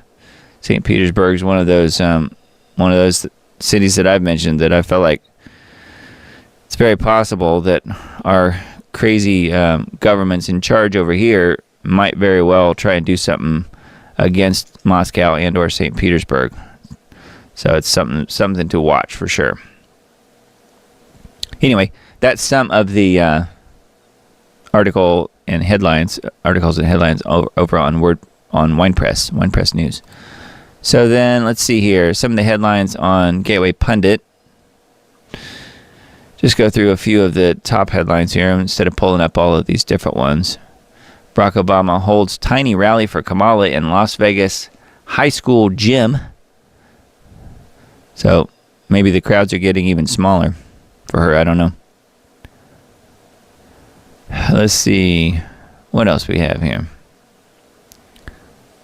Thousands line the streets to see Trump work at McDonald's. So you can see some of the crowds there. Pretty wild. And here more about the guy who, Liam Payne, who fell from the balcony.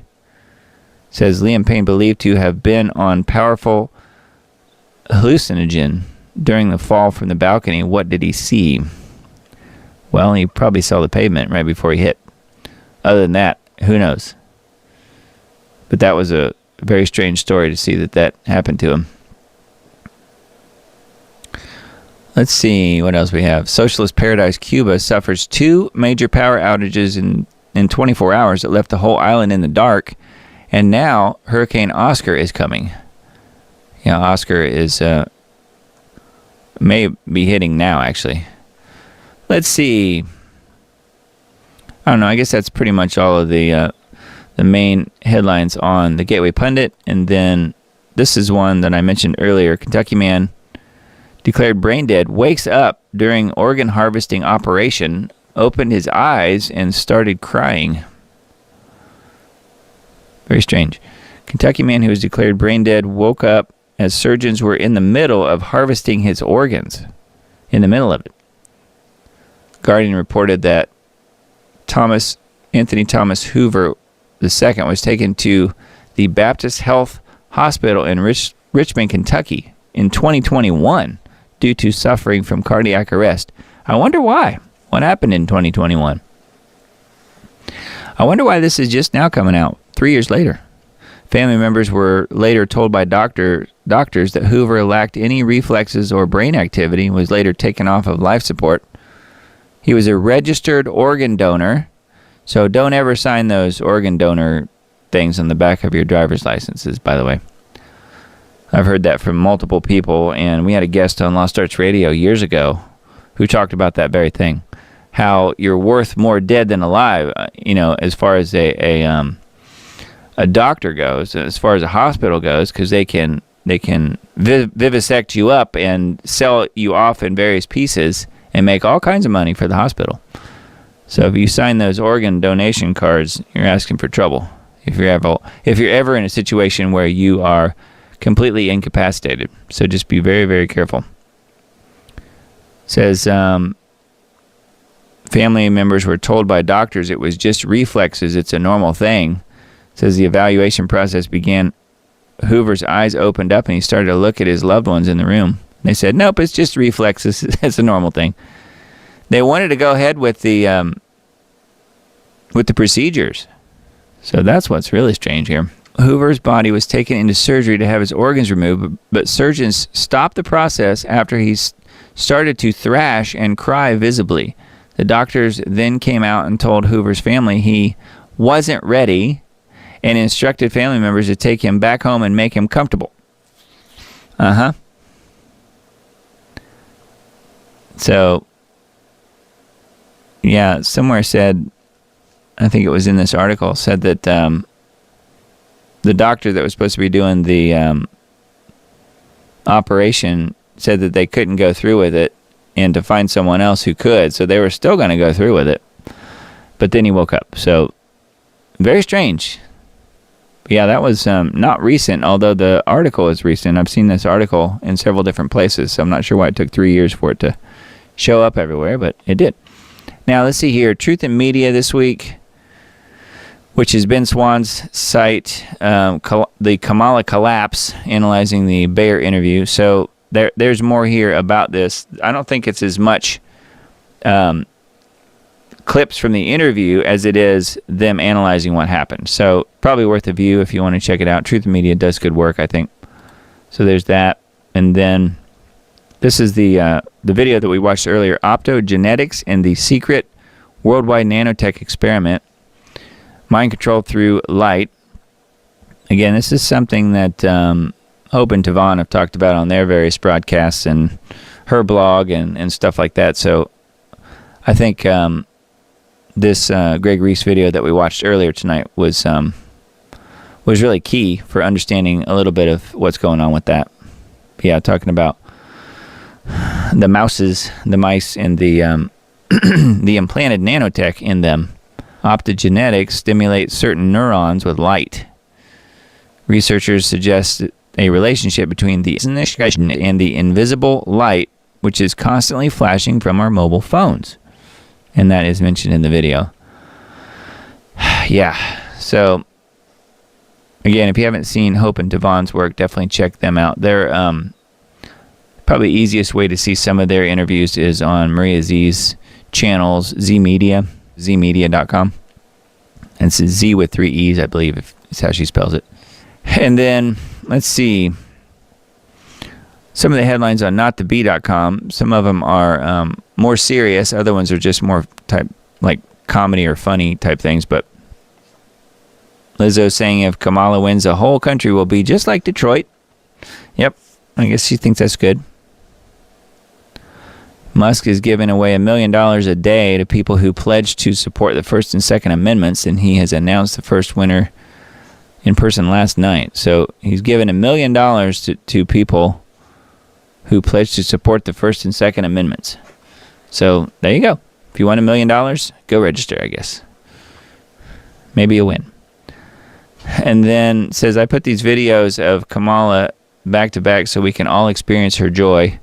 I'll save you from having to watch it, but it is kind of funny because she goes on a rant after she talks about how joyful she is.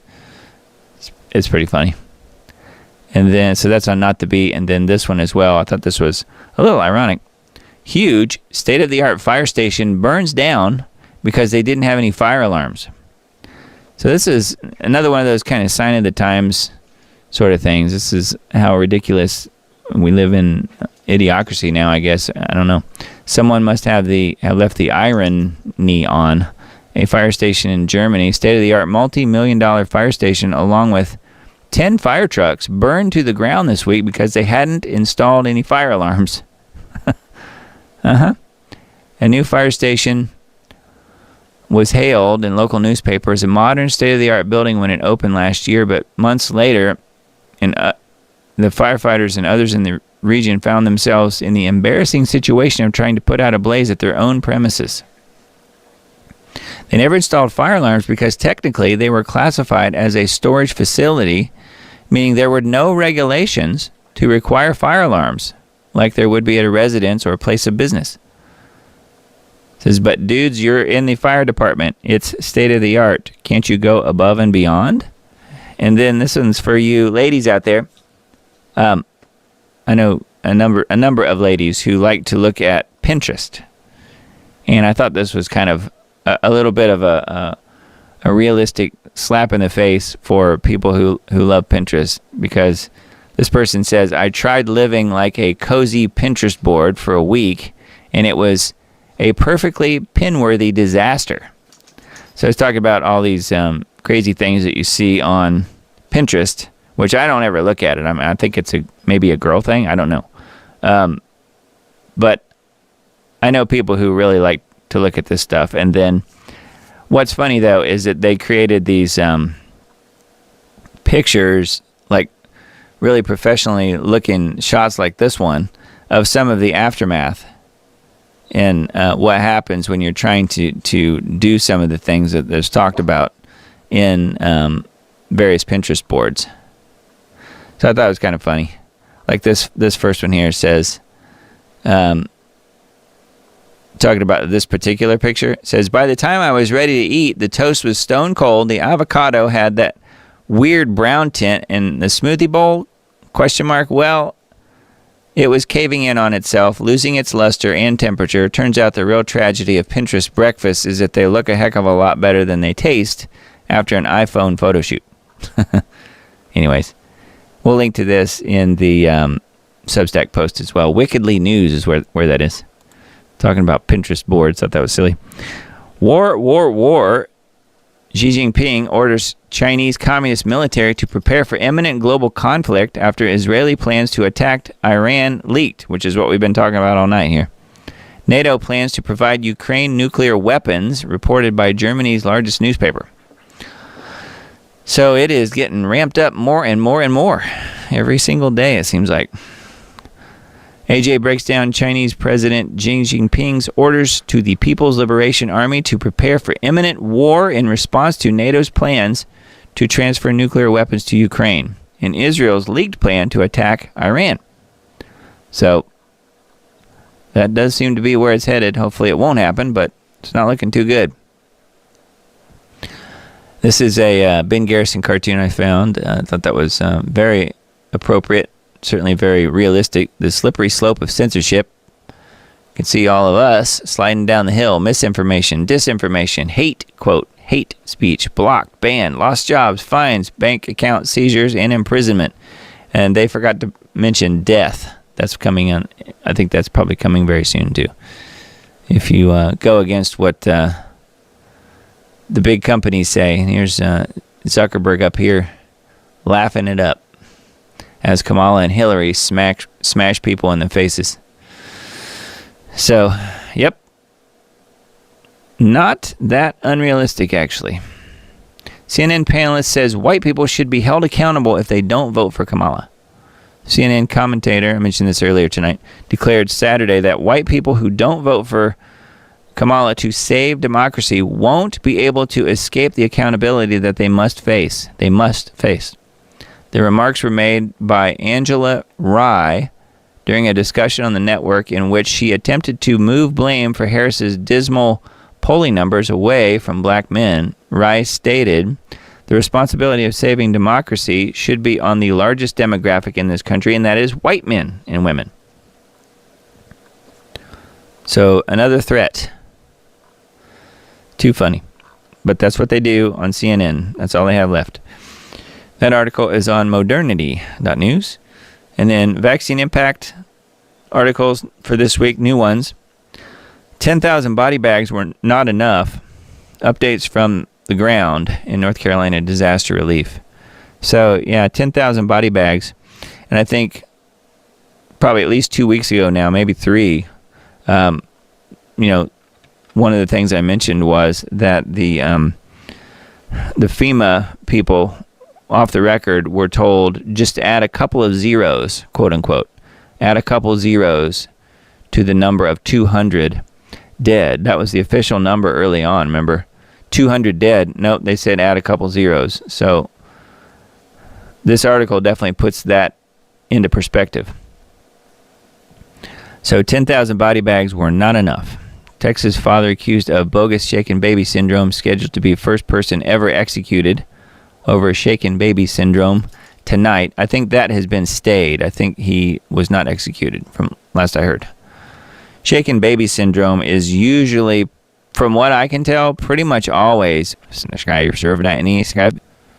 not somebody actually shaking their baby. Not to say that never happens. I'm just saying usually when you're accused of that, the parent, it's generally a reaction that the kid has had. So anyways, and then let's see, Christian families slaughtered in Lebanon by United States and Israeli Zionists, coming soon to a U.S. and town near you. World War III update, all eyes on the United States and Israel versus Iran and Russia as China plans to take control in Asia. So those are top articles on vaccine impact at the moment. GeoWatch for this week, we have Chemical Cool Down. Was the October 19th broadcast. From unnatural firestorms to chemical cool downs, global water cycle off balance for first time in human history, threatening half the planet's food production. This is a CNN headline. Scientists warn of irreversible damage in 2024 climate report. The future of humanity hangs in the balance. A SciTech Daily headline. After decades of covert climate intervention operations, how is it going so far? The latest installment of Global Alert News is below. And Chemical Cool Down is the name of it. So make sure you check that one out. It's always a good bit of information from Mr. Dane on geoengineeringwatch.org. And make sure you're on the email list if you're not already.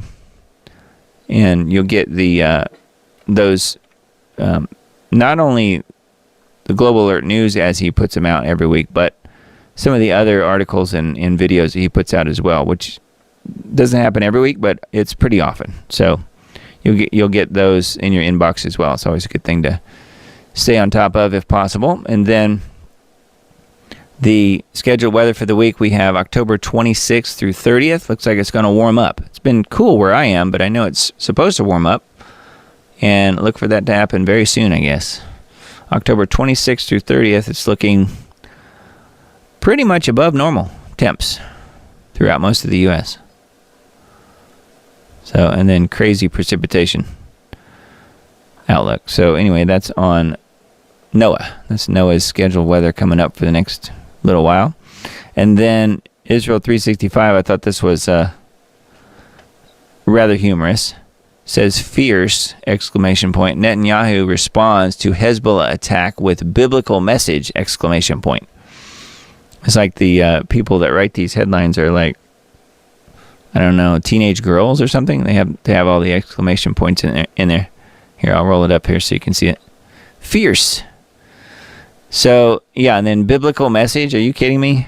I think they mean satanic message if it's coming from this guy. And then they probably liked this one too, I'm guessing, on Israel 365 News. Kamala Harris tells Christians you're at the wrong rally, which we went through that earlier tonight. So anyway, yep, and then talking about the assassination attempt that was apparently launched from an IDF-controlled zone in Lebanon, which makes it sound a little bit like they tried to blow up a house that he wasn't using anymore, and then blame whoever for it, Hezbollah. I don't know. Just something to think about. All right, Substack, make sure you're on the list, and just go there and type in your email there, hit subscribe, and you get some options on some different subscription choices that you have, and I certainly would appreciate you guys supporting the show. I know it's asking a lot this day and age, given the Bidenomics and all that stuff, but hey, we got to pay the bills, and you know, it takes me a lot of time and effort to put these shows together, as you guys know. So anyway, make sure you check out the Substack list, and you can, again, subscribe for free if you want to. If you don't feel like contributing, no pressure. It's totally fine. But there is an option there to do it, though, if you are so inclined. And it really does help me as far as being able to pay my bills and cover the time spent on this show. Like I said, the Diamond Report does take more and more time of mine every week. So last week's show was Mayorkas Shops Till We Drop. And you'll see that it's in here twice because we have the podcast, which is the audio podcast version of last week's show. And then the links version of the post here on Subscribestar has all of the links from the show that we talked about last week. So first you'll go to it here and you'll see that there's a YouTube embedded. That is the edited version of last week's show on YouTube. I have to go in and remove all the medical misinformation. Literally, that's what I have to do every week, or I can't post it to YouTube because I talk about too many things that YouTube would ban me for.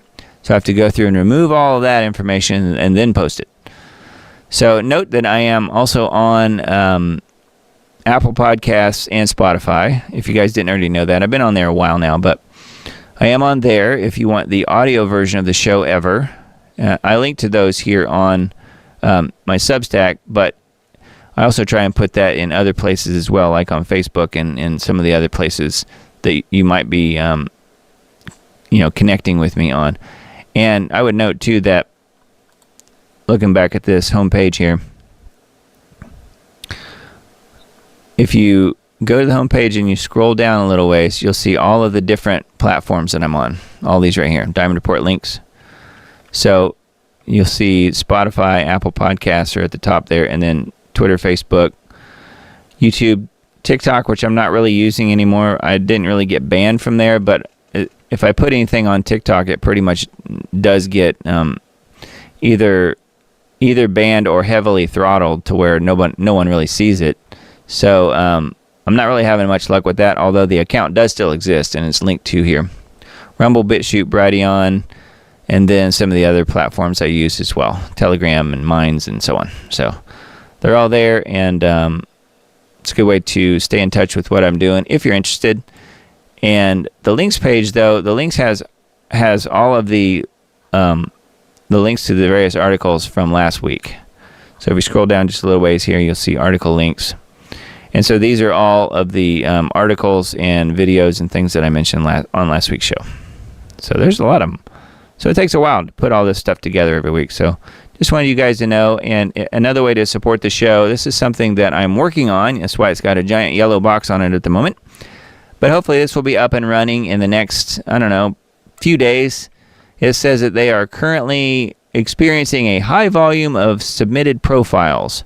So Subscribestar is what we're talking about here. So if you guys are familiar with Subscribestar, many of you are. I will have the Diamond Report on Subscribestar very, very soon. Hopefully it will get I'll get approved and totally fine. The address is in the black box up there in the upper right. It says subscribestar.com/diamonddisc, and that is where that page will be. Currently, if you go there, it looks just like this because the profile has not been activated yet, but it should be in the next few days. Is saying that they have an extremely high volume of submitted profiles for approval, and it takes a little bit longer than usual. But I look for that to be approved hopefully in the next 2 to 3 days, something like that, and it should be on there. And I've got 7 different subscription tiers from $5 a month up to $100 a month. So $5 a month, $10 a month, $20, and then it jumps to $25, and then $50, and then $75, and then $100. So I don't think I have anybody at those upper levels at all, but I've got a few people at $5 a month on Subscribestar. On Substack. I don't have anyone on Subscribestar yet because the profile isn't operational, but just know that it will be there soon. If you guys want to donate to the show, that will be one of the better ways to do it, and that will be on Subscribestar, subscribestar.com/diamonddisc. And right now, though, the one that's always been up and running really is the Substack. So feel free to look at either one of those, and I greatly appreciate that very much. And then if you want to contribute and help out what I'm doing at all, you can also do the store There's some various products on here. If you don't want to contribute monthly and you'd rather just get a t-shirt or something like that, I really appreciate that very much. So just know those options are there if you're interested. And then this is my day-to-day business, Diamond Digital Media, which is what I do when I'm building websites. I build websites for people and do graphic design. There's a few examples here. And then that's part of what I do. The other stuff that I do is music business related. So I do mastering and mixing and things like that. So that's what Diamond Disc Audio is all about. So there's the website, diamonddiscaudio.com. Feel free to have a look at that if you want. And make sure you're following me on Twitter. I really appreciate that. I'm trying to grow this as much as possible just because it's one of the few free speech platforms that are really, I think, doing a really good job. I think Musk has done a good job with this. Yes, I have my reservations about Musk, but I feel like Twitter, for what it was at Twitter 1.0 and what it is now, Twitter X 2.0, it's really a lot better than it was. Well, a lot better. So, you're not really censored for posting things about the sky of Dubuk and all that stuff. So that's really cool. I found this one earlier. I thought it was kind of funny. Know your parasites. Well, you have the deer tick, you have the dog tick, and you have the Luna tick. And just note what they look like. Yep. This is an interesting video here that we're seeing sort of swoop by. It's a drone flight of some of the devastation in Asheville. Pretty wild. Says, the guy who posted this, I don't know who he is, but he says, this is the park where my kids played, the restaurant where I fell in love, and the art studio of a dear friend. It's a video of Asheville to you, but it's home to me. Please don't forget us. So it just shows some of the utter devastation around the area. It's not all that long, maybe a couple minutes, but wow. When you realize that the most profitable businesses are war and illness, it's easy to understand what's going on. Yep. So we have about equal amounts. Actually, we have a few more people over on Rumble tonight than we do on YouTube. So that's good. I don't have a way of piping in the chat from Rumble into my software here. It doesn't work that way, unfortunately. It does work with YouTube chat. It does work with Facebook chat, but I decided to not live stream to Facebook at this point because so few people were using it. So that's why I've kind of dropped that from live streaming. I'm just trying to save a few what they call clock cycles on the computer, trying to keep some of the extra work away from the computer if possible. Thought this was interesting. This man needs to be in prison for treason. Look who it is. It's the bad actor known as Mayorkas, who was the thumbnail cover person for the Diamond Report last week. So, yep, he definitely belongs in prison. So there's some interesting stuff here. So yeah, follow along on Twitter X if you don't mind. It's the Diamond RPRT, the Diamond Report on Twitter. So yeah, and then the other channels that you can find me on are obviously YouTube, Take It to the Lord in Prayer, End Times Dates. So it's on many of the videos that I have are on there, although they are the edited versions. Keep that in mind. The full versions of the show are available on Rumble, at Diamond Disc on Rumble and BitChute and Brighteon, and also Facebook for the most part. There's a few videos that aren't on Facebook, but most of them are. So that's good. And then Miss Emily put in the band link if you'd like to join band. We have almost 90 people in there, so that's good. It's a good group of people, good group of folks. And yeah, we look forward to seeing you all in there if you care to join. Just a group where we're just putting things in chat as far as what people are investigating, things that they come across, things that looks interesting to them, maybe something they have a question about, and then of course memes and funny stuff as well. So it's not a dating site though. I will say that it's not a dating site. Feel free to come into the fold and let us know what you're looking at. Say hello. And Band is a really good platform that does not censor. Band.us/@the Diamond Report. So, that is enough about that. I guess we can wrap it up for tonight. I don't really have anything else to show you guys tonight, so we can wrap it up. I guess we're still at the 3-hour mark, so we still did a full show tonight. So anyway, blessings to you guys. I hope you have a really great week this week coming up, and just keep your loved ones close to you, because we are really in the thick of it here in the midst of the election cycle, and I don't know where things are headed directly. I just know that they seem to be in a downward spiral awfully fast. So make sure you have God, and in particular Jesus Christ, in your life. If you want to get through it, that's the best way, is to have that grounding, that foundation to fall back on, to lean back on. And that is Jesus Christ, God the Father, and the Holy Spirit. That will help guide you through this turbulent time that we will all be going through very soon. So I'm not a pastor or preacher or anything like that. Don't claim to be, don't want to be. But Jesus Christ has made such a huge difference in my life. I pray that he has in yours as well. And just ask that, you stay as close to him as you possibly can. And I think that's your best bet. Your best bet for your life, as far as the way things that are most likely going to unfold very soon in this world. I think that that's really all we can do, is to have God very close, and our loved ones close as well. So prayers for all you guys this week, and keep me in your prayers as well. And my family, I would certainly appreciate that. I know many people tell me that they are, and I really, really appreciate that a lot. It means a lot to me, for real. So anyway, blessings to all you guys tonight, and for this week. And we've got next Sunday's broadcast will also start at 10 p.m. Central. That will be on the 27th. That will be just a couple more shows away from the actual election night, saying that there is an election on the 5th. Remember the 5th of November. It's coming up very fast. Tuesday the 5th.